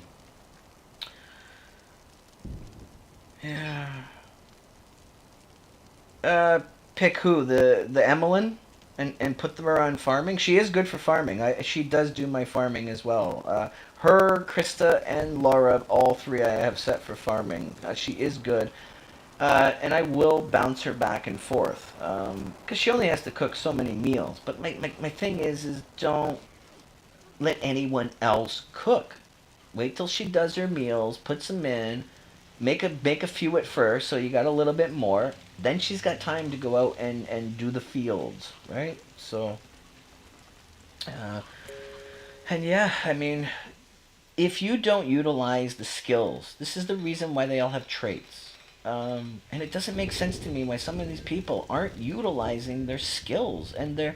I've seen somebody have Vivian for crafting, who I will never pick. She can't heal anyone. What if all my other passengers or survivors are injured and she's the only one that's not? And she goes, hey, I can't put a bandage on you. I'm sorry. Like, you guys are going to have to die. I can't. That's a liability. You cannot take someone who can. I can take Nova. Nova doesn't research. Don't care. Got someone for it. Got other people I could put on it if I want. Healing? No. Red flag there on that character. I don't care if she crafts leather and cloth 4 times. I had the breakthrough for carbon armor because I got lucky before year 3. Because I sent Quinn out constantly. I was making gas like I was Enron or Exxon, right? Making gas constant, sending him out all the time. Got the research for the balloon, so I could shave off the gas that's required. So if you ever see this one, take it. So instead of 30, I only use 15 gas. So much better. So you're wanting these. Send your people out. I haven't, and I will be in my hard one. I'm getting hammered in that one, like unusually so, and I really got to get those defenses to continue to go up so that the rest of my people, when he's gone, are going to be secure. And I do want to get my clothing a little bit. I did undershoot myself a little bit on my cotton when I had started, but you work with it. My food seemed a little tight, but it was more than enough. So again, I didn't start with huge farms, huge everything. My only huge is my base, but as you're seeing, I'm never going to go past this later on. I mean, so it's not like I wasted all my time building a very huge base and then had to build another base or another base. No, this was it. This was it for my 8 passengers. And even if they didn't monk up, which they always will, I had room. I had room enough. I still got another room here for my last passenger if they ever get here. Yeah, so I mean, just don't like a lot of the stuff out there. And I don't think I reach enough people, so then there's still people ill-informed out there. I don't know. It's a game. Let's see.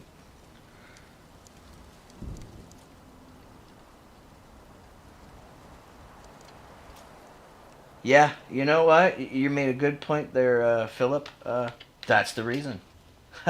This is why. This is why they say take Ken. He gets double the scrap. I'm so sick of hearing about Ken. I'm actually sick of talking about Ken, to be honest. I don't care about the double scrap. I don't want massive amount of original turbines. I don't want them. I want the carbon. But for the carbon, you're gonna have to do a nest, and to do a nest, you're gonna have to be set up. You're gonna have to at least have. If you got 4 survivors, you're gonna have to at least have 4 guns. It doesn't matter what they are. Just have 4 guns. I have said in my video, if someone went and took that nest with bows, hey, show me that video. I'd love to see how long that took you and how much damage you sustained taking a nest with spitters with bows. They suck. I don't worry about my guns. I have 2 people still without weapons because I refuse to make any because the spears suck. Your hands actually do better, it seems, for some strange reason. Once I put a spear on them, they get damaged. They get hurt. And I don't get it. And they don't seem to kill the insect, even though it should be more than their hands with their little knife, right? So, you want to have a forward thing. And yeah, I made that same mistake at the beginning. I didn't understand the turbines. I didn't understand the power. And I had so many of them. And I'm like, just chewing through resources. Like, they were breaking down. Wow. Like, so fast. So fast they were breaking down. And everything else was breaking down. And I'm like, wow. I had a bit of a mess. And I'm talking my first game. I learned when I reset the second game, I learned the power from that. Yeah, so I mean, try things out. Get yourself in a little bit. You don't have to continue on. What you can do is you can just test something out, then say, that worked. Okay, reset game. Get it all out of the way at the beginning of your game so you're not year 6 going, hey, I'll just restart this game. No, by year 6, you shouldn't have been resetting the game. You want to reset it first year, before winter, test all your stuff, or maybe year 2 when you start playing around with some more stuff. And then, either carry it on or realize where you've made your mistakes, fix them, restart it again. There's nothing wrong with it. You can get to year 2 in so quick a time that doesn't really matter. Running on fast play, never run these ones. It sucks. If you think your game goes slow or anything, it's because you might be on these two. I always play on the fast one. Even on my hard game, you'll see I'm always on the fast one. When bugs come, I have to be on the second highest. I would like to be on the highest, but it won't let me. It moves too slow. And I don't have 20 years to play this game. I mean, I might play it for 20 years, but, so Philip, this is why the research is huge. And this is, again, why I bring her. These will take days to research if you don't get them unlocked immediately. And then, this is what I use Quinn for with the balloon. And he goes out, and you're stuck. You're at the mercy of RNG. You could get these, but this is what you're looking for. You're looking for the graphenes. You're going to get 60 on these for each one. You're looking for the battery enhancement, so you're going to want to double your battery supply. So you do cut down on batteries. And don't worry as far as batteries are concerned. I did try to keep them. I had another building.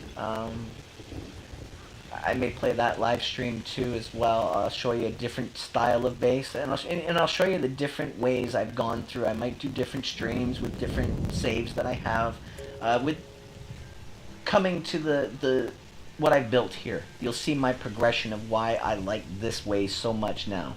And I had a side here next to my crafting was over like here, and I had a battery area, and I had a whole bunch of batteries because I thought, maybe I'll bring them inside and they won't break down on me. No. I almost started to think they were breaking down twice as fast inside. So you don't need a mansion, and you don't need other things. The other reason why I did bring them inside was ease of distance. So for the same exact reason why you see my place right now,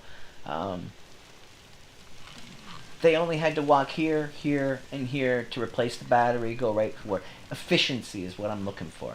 I didn't really care in this one about the efficiency.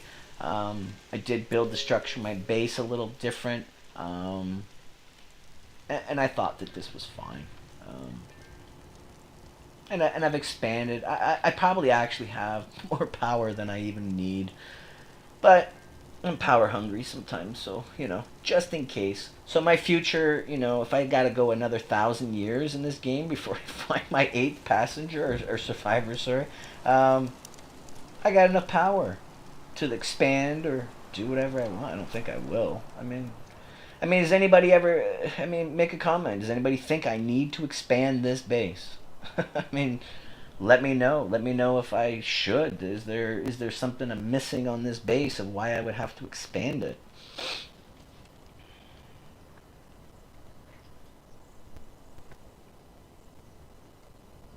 Yeah, so you get it, right, Philip? Smaller bases. You got 4 people when you start.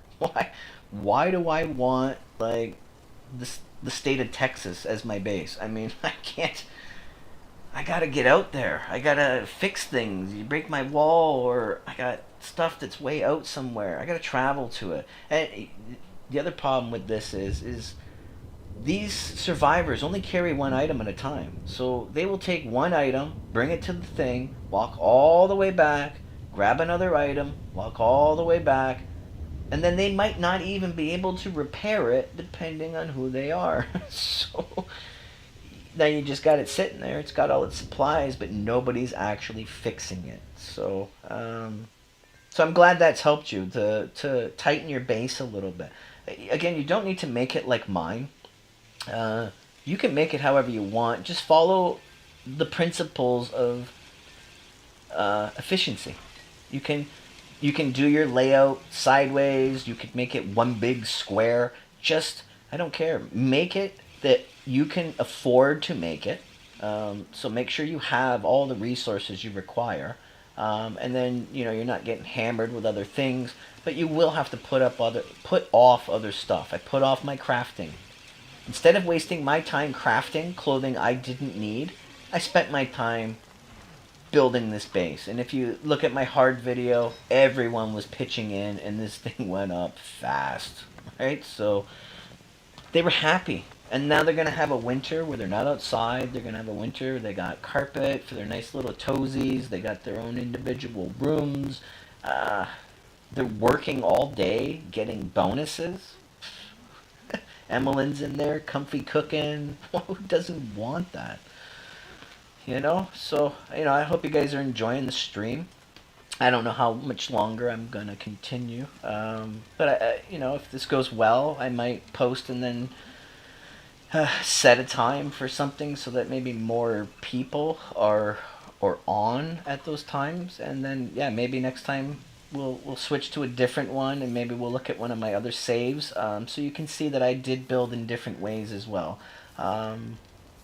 So yeah, experiment with your stuff. But the one thing they all had, almost everything was in my main residence. It's Very, very helpful. And you don't want to build this later in years. You know, these other people are saying build it. You don't need to build that till year 10 or 6. They can, sure they can. Why bother? This way I don't have to worry about it. I can go hunting nests. I mean, I guess you've seen I've killed every nest on this planet almost. I have them so far out. I got time. My base has been built for years. And you know what I mean? You see that I have built structures everywhere. This takes time as well. I could probably build other bases. I got nothing else to do. I came and took this nest. This nest is so far out. Took me almost 2 days to get around to get to this place and then kill them and go back. Didn't have time to harvest anything. And it's huge. It's 3,200 carbon. And I have my relay stations. So I've had time to build all of these. I've had time to take every nest that's anywhere near me and ones that are so far away. Um, why? Because I didn't wait till year 10 or year 6 to build a big base. It's been built like this since the beginning. I mean, year 2 had this up, right? And by end of year 2, felt I started to expand. I was getting people. This was my expansion. That's it. And it's never changed in all those years since I started getting some passengers. This is my power. I've had these since almost the beginning because I did get lucky and got a few guns. And I went and took the nest. I took a small nest. It's a little easier. It gave me enough carbon to build this. And I've just added what I needed. I did get lucky on a mission and I did add the battery, but this would have also been sufficient. I would have never needed, no matter what game I played and having everything on, I have never had, I've never needed more batteries than 8. Um, and that's running everything over and over, every day, day and night. Like I said, this is excessive for me. What else was I doing? Right? So, you know, you can get large if you want. Um, you can do whatever you want. As you see, my farms aren't huge. I'm supplying 7 people. Look at my numbers. I've got lots. Winter's gonna be almost over. If I go any more than that, all I'm gonna need is more space. And I don't want any more space. So therefore, why do I need, farms everywhere? Massive, massive farms. Look at my silicone. And I'm making stuff. My silicone is no problem. I have just recently shrunk it from here to this. So now I've got, what? I got 6. Because you are going to find tons of things. You're going to find electronics. Looks like my electronics are getting a little low. That's fine. So we'll just we'll set some electronics on here. This is why this is a great one to find, because then I can set my electronics to just do whatever it's doing, right? So I'll just set 20. How much do they use? 10. So that'd be 200. Yeah, that's good. Might send some people scavenging again, or salvaging. Yeah, I mean, build, play, have fun with it. This game should not be aggravating. It shouldn't be, oh man, it's so hard. They're attacking me. This is what these people are making things sound like. They're making it sound like, hey, listen here, you peasants, only I can play this way. And look, it's so hard, don't attempt it. This is for the professionals that make fancy thumbnails. Right? So, no, it's not. You set your game up and you follow a few rules, which is, again, you want an open concept. I don't care how you build your building, I don't care where you build your building. Open concept. It's huge. You want it up immediately. So you figure out your dimensions, your designs that are going to play around with it. Set up a ghost. See where you think you're going to envision where you're going to lay out your stuff. It'll help. Put your game on pause. Okay, I'm gonna build over here. Oh, wait, that's not going to work, right? Because then I didn't account for this, I didn't account for that. And try to think a little bit more ahead and think, okay, I got 4 survivors. I'm wanting 8, or maybe I don't. Maybe I just want to have 4 and get them the frig off this planet, right? But you're gonna have to think about what you're gonna want to do, why you're gonna want to do it. I've seen videos people built entire buildings just for their crafting tables, and not crafting tables, 12 different tailoring benches. Mind is blown. I don't. You got. They had 4 people, 4 people, 12 benches. You see, this is where people are failing. Not because they're not good. It's because they're building stuff they don't need, and when you build stuff you don't need, and you are on a crunch time schedule, you can't build what you want. You've killed all the resources. Yeah. Your people are angry and disgruntled because you've got them working like a slave factory. And I didn't even get to build that nice little place for you. I built, first off, I built a house for batteries I don't even have yet. Right? Like, come on. That's not what I call preparing. Why don't you get your stuff up and running and figure it out, get it flowing, and then build a house for your batteries? Don't build the house for the batteries. You haven't even researched your electrical yet. Don't build places that disconnect. They will not like it. They like to be together. Even when they don't like each other, they like to be together. Look at my happiness. I've had this for years.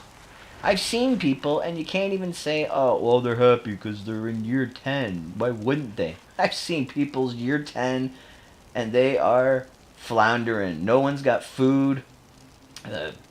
People are getting hypothermia. They got no freaking clothes, or they're getting heat stroke. Half of them are still running with bows and spears. You know? I don't know. Sorry that this whole stream has been one big gripe, but it's my stream. I like to gripe. I also like to teach. So hopefully my griping is lighthearted. They're free to do whatever they want. I just, I don't like when they ram it down people's throats that this is the meta. I hate that word. I play Division 2 and Division, and I'm really good at that too, and I hate the meta. There's so many people that force you into gear sets and play styles. I mean, if anybody, plays this game, that plays Division, I don't know if this game has attracted those kinds of people, but there's a guy, and he's one of the best ones I have seen. Oh, he's amazing. He's called Tuxedo Bandito, and he is crazy. He thinks so far out of the box when it comes to building builds. And the reason why I'm explaining this, and he thinks outside the box, where these other YouTubers keep putting people into, this is my build, it's a copy of someone else's, I just changed one thing on it, but it's mine, and this is the only thing you need to survive literally anything in this game. Untrue. You're setting yourself up for a stagnant playstyle. And the reason why I mentioned him is because he thinks so far out of the box. He's throwing convention to the wind. I mean, and this guy is soloing things on the highest level because he alters his gear. He puts them through their paces. This is what I'm trying to explain to you. This is what I'm trying to do for you, is what he did for me, trying to help myself think more outside of a box, not fall for the conventional metas. This is what you gotta do. I'm not even trying to tell you that you gotta do what I do. Just think what you want to do, and stop listening to these people. I mean, they're wrong. You've tried their strategies, and please make a comment if you think that it's worked for you. Because from the comments I see, it hasn't been working. At least not the ones who have come to my channel. Their ways from all these big YouTubers, following their advice, got all their people probably killed or confused or demented. So maybe made you a little demented yourself at the end of it. So yeah, and I mean, yeah. Well, Crystal, you play around. This is again why I think they really should put a sandbox version of this, where there's no insects, so people can get the the the the insects are not the problem in this game. They're quite easy to take care of once you have built yourself up well. And you've seen me. I've had animal attacks here and there, and I've had flying ones, and this game just seems to be going a little bit better than some of my other ones as far as the frequencies of things. So a little handier. But yeah, I mean, lay it out. The building and your layout is one of the most confusing things, especially when you're trying to get a handle on this game. I'm trying to get a handle on this game, and I'm getting bug attacks. I don't know what defenses. Now my head's spinning. I want to break my keyboard. I just reset. I'm like, what? I'm not enjoying this game. And, I was reading a lot of comments on Steam. When the game came out, nobody was enjoying it. They were extremely frustrated with it. You don't want this game. It's too hard. The bug attacks and the frequencies need to lower. No, they don't. You build for it, and you learn the game. And I mean, I hope you're seeing that I didn't learn my gameplay from YouTube. I don't see people with how I lay it out, why I lay it out, when I lay it out. This has been my way, and it's worked for me. I've done many hard boards. I've done many different characters just to see the differences, and I play them all the same. I don't really struggle through them. And that's the point, right? Somebody would say, well, then it's no challenge. Well, then it's no challenge. Then I just stopped playing the freaking game. You know what I mean? Like, if you're finding the game too easy for you, and you don't enjoy it, and all you want is a challenge, play something else. No one's tying you to this game. Don't keep telling people, well, it's no fun if you don't have a challenge. Well, make your own, and then enjoy your game. You don't want a challenge? Kick it down a notch. No one says you gotta play at high levels, and just enjoy the game. Get your feet wet on it. Learn how to play it. Practice your building. Practice your scheduling. Find your own way in the scheduling. I'm not even telling you gotta build a schedule like mine. Play around. When they did start, they were telling people to stagger it and give them breaks, put them all on different schedules. Man, you want a way to break your game. That is it. Horrible. Yeah. As far as your activities are concerned, play around with it. I don't even tell you what they have to be. I just tell you what works for me. One on heal, getting some grief on this. I like it. I want them to get out of their sleep and heal someone. I want them to stop eating. I want them to stop the job they're doing, standing right next to them. Heal them as fast as possible, and I want all of them on it. The reason why, they're all going to gain healing. And the better their healing gets all around, if any odd one are injured, they're all going to have a bit of skill. So they're not going to screw up the healing. They're going to get more effective, and every successful one gives them a better thing. And that's what I'm looking for. I want all around things. No, you cannot. Actually, you know what? Go ahead. I don't care. Yeah, I want them healing. I'm not taking someone because they got a 10 healing. I took people with no healing, and I have had no problem. You know what the trick is? I'll tell you the trick. Don't get them hurt. There's your point. Don't send them off. Don't get them hurt. And if they do, make sure you got a few bandages, and someone's gonna heal. It's not the end of the world. And you know, watch my hard videos. You'll see me doing it on there. I didn't take any damage. I think You know, maybe one person took a scrape that brought them from 100 to 97% health.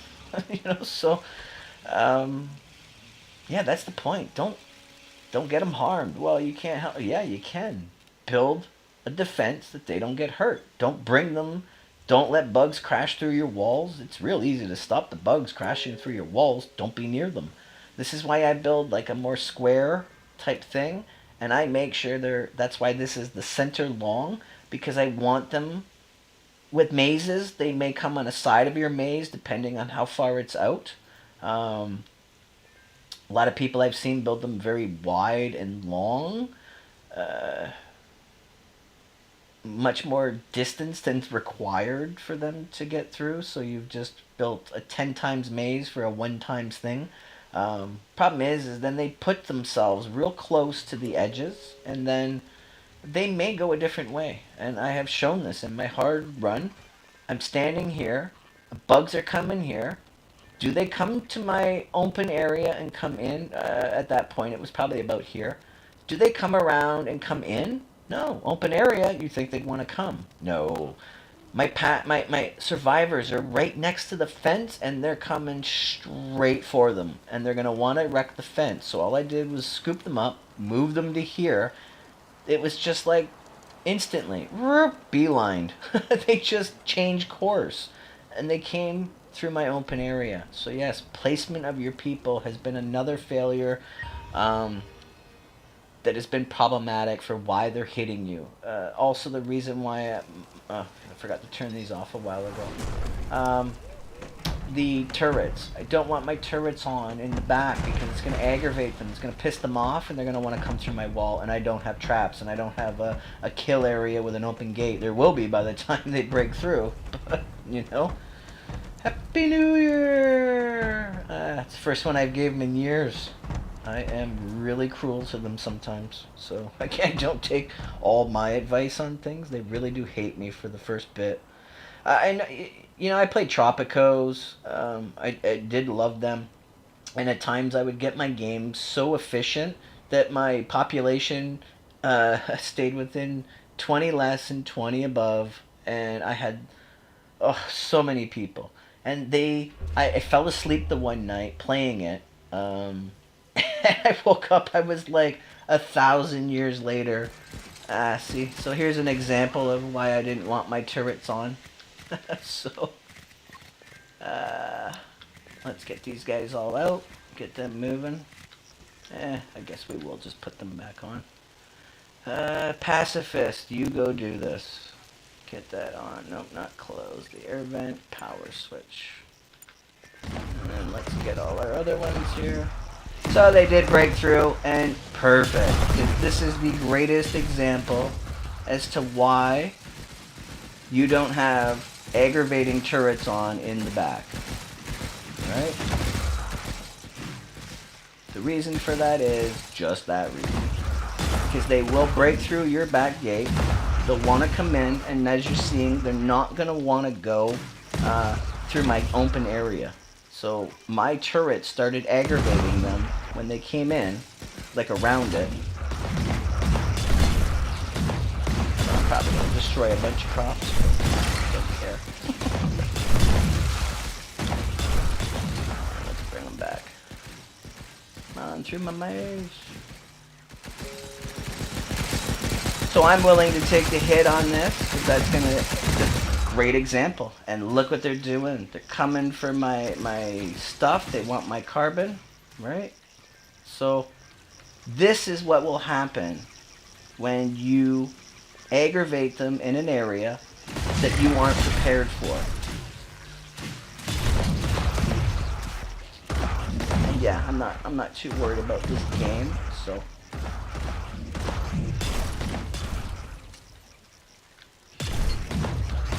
But yeah, this is what'll happen. And I'll repair all this. It gives me something to do.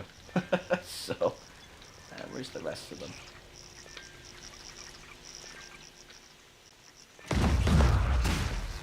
And yeah, they got carbon armor on, so they're not too bad.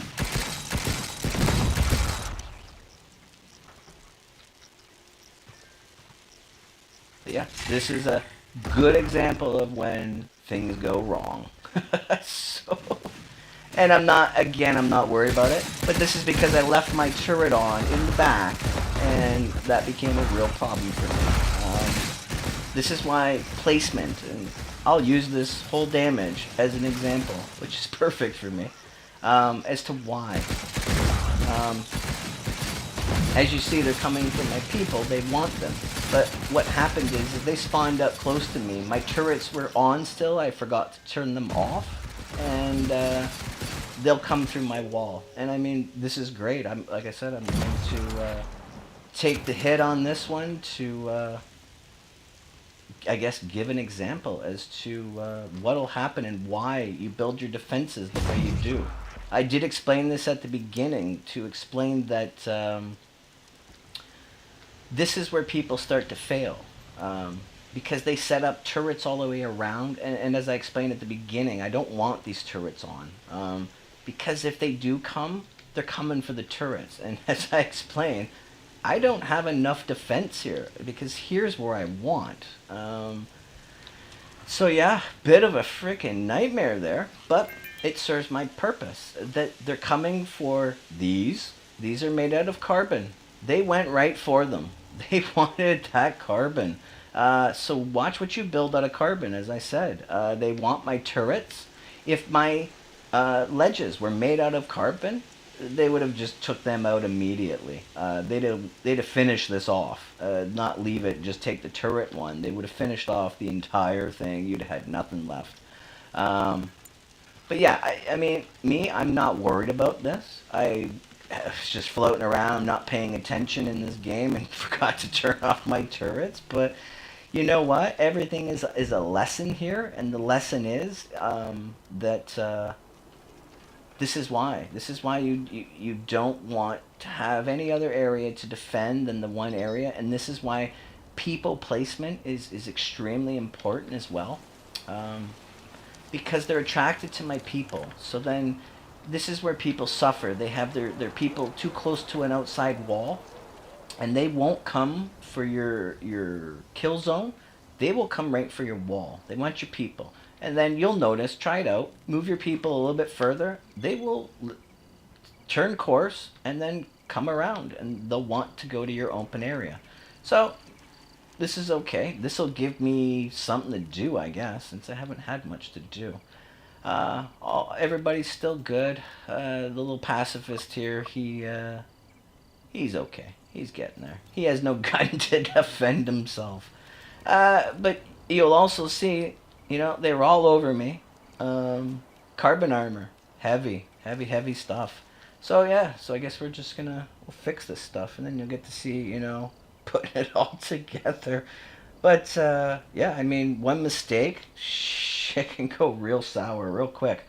Um, but I'm not worried about it. This game has been going on for so long, and I got nothing really to do in it. And again, that was my mistake of forgetting to turn off my back turrets, which I did say at the beginning of the stream, and partway through will be a real problem for you. But again, yeah, take this as an example as to why this is so problematic for people. And you will see in their videos, when they start taking out all their stuff, it's because they have people too close to the edges. Alright, we're going to have to take these guys out now. And this is why I also don't want my walls down. So you can undraft. You guys coming in, or are you guys just hanging out there? Alright. You did?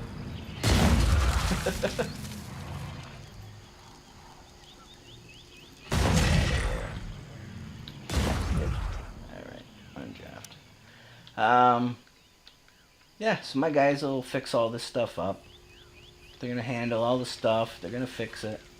Don't know if it's up for repair, or I will have to just tear them down and redo them. But yeah, base will all get together. And I got lots of resources, so I'm not too concerned about things. So yeah, they're fixing everything up here. And we're doing good. Let's get some more electronics on. And there we go. And they'll get all this up and running, and it gives them something to do. But yeah, use this as a lesson to watch the carbon. As you're seeing, they wanted my carbon badly. They wanted to eat all of this carbon. So building too much stuff, if my house would have been out of carbon, it cost a lot to make a freaking fair-sized base. If they eat your base and you don't have enough carbon, yeah, you're in a bit of trouble there. So let's just remove these, and we'll build new ones. We'll start them all from scratch, which is, again, it's going to be costly in your earlier games. Me, I'm not too worried about it right now. And again, they were putting the stuff, but they're just taking too long to build it. I will fix them. I'll let that go. And again, maybe I don't need so many right now. And let's see what we got here.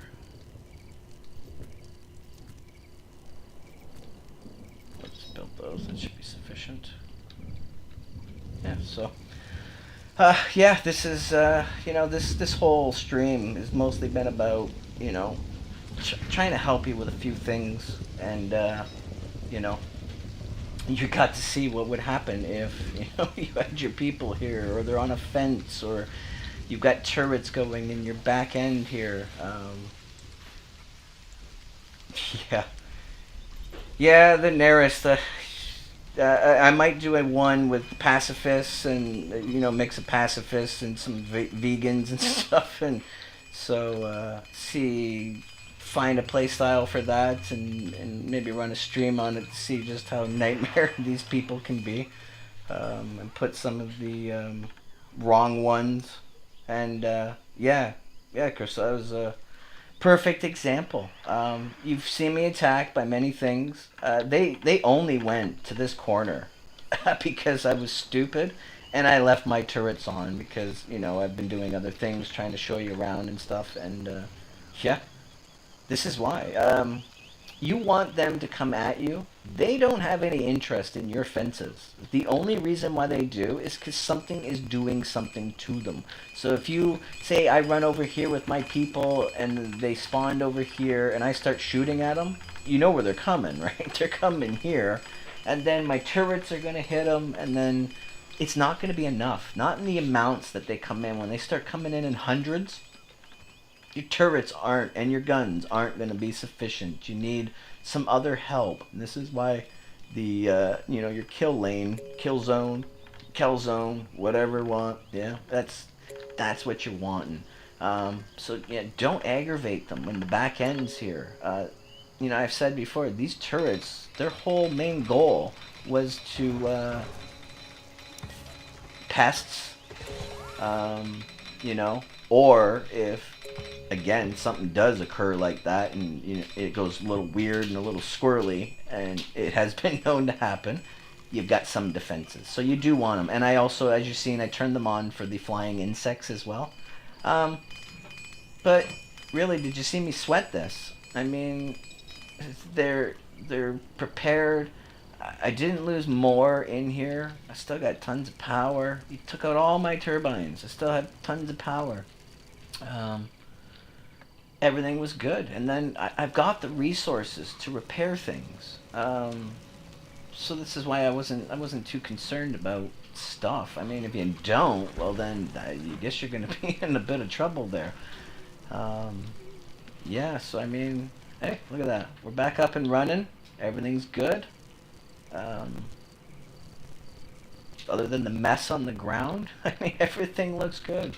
I did decide maybe I should do a few less. I don't know. This power is weird. You spend a lot of time where it's got no wind whatsoever. And when they kick up, and this is again why you also want the battery expansion, because it's more important than picking the graphene.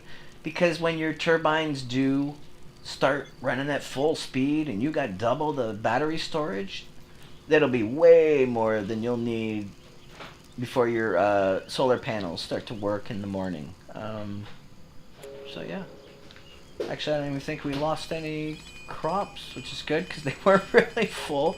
And even if we did, again, I'm at a point now where I'm literally idling in this game. I'm just trying to give people an idea of where my game is going to go on my hard. So if there are new people just, hanging, watching this, please subscribe, please like it, and please watch my hard series. I'm going to be putting another one out, excuse me, probably tomorrow, if I can.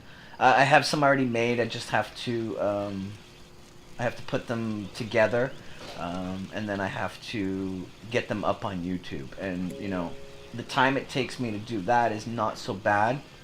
It's the time that it takes to convert all the other levels below my 1080 60 frames, which I want to at least be in. Otherwise, you're going to see blurry everywhere, and no one wants that. But yeah, I think I'm probably going to maybe save this here, and then didn't get our 8 survivor, so that kind of really sucks. And I believe this one was 19. Yeah, we didn't get our 8 survivor, so I'm kind of sad about that. We've gone a couple years here and we haven't got one. But yeah, I just, this is going to be up there if you watch it again or whatever. And watch a few times, I don't know, see where I've made other mistakes or where you like things in this. This is where we're going to try and get to on my hard series. So I really do hope you tune in for that, to watch those videos and see if I can get myself to here on that version. Because every version is different. They'll throw different stuff at you, and I'll pick up different things. I may not find survivors. I may find survivors. So hey, we don't know what's going on in this yet. So far, we're up to episode 6, and it's getting good. We got our thing going. We got a bit of defenses. The next one, I'm going to start getting into more intricate, and you're going to see me building similar to this. So for all the people that are wondering whether I'm going to survive or not, well, I hope so. I mean, this has been working for me in many other games, and as I said, this is excessive. This is all the traps. This was because I had tons of scrap and too much time on my hands. My base was built immediately. Excuse me, by winter of year 2. End of the winter, or midwinter in first part of year 2. Let's get that straight. Not the other winter in end of year 2. And yeah, I had power, had things, had all my stuff in. Got to work on my crafting. This is what we're going to start doing on my next videos. I do got to get some winter clothing for my survivors on that one. And then yeah, that's how we're gonna do it. So yeah, I guess I'm gonna end the stream now. I don't know how to end these things very well, so if you think I can work on better, quicker ways to get out of these videos or these streams, by all means, let me know. And I guess everyone have a good day or a good night, and we're gonna call this right now.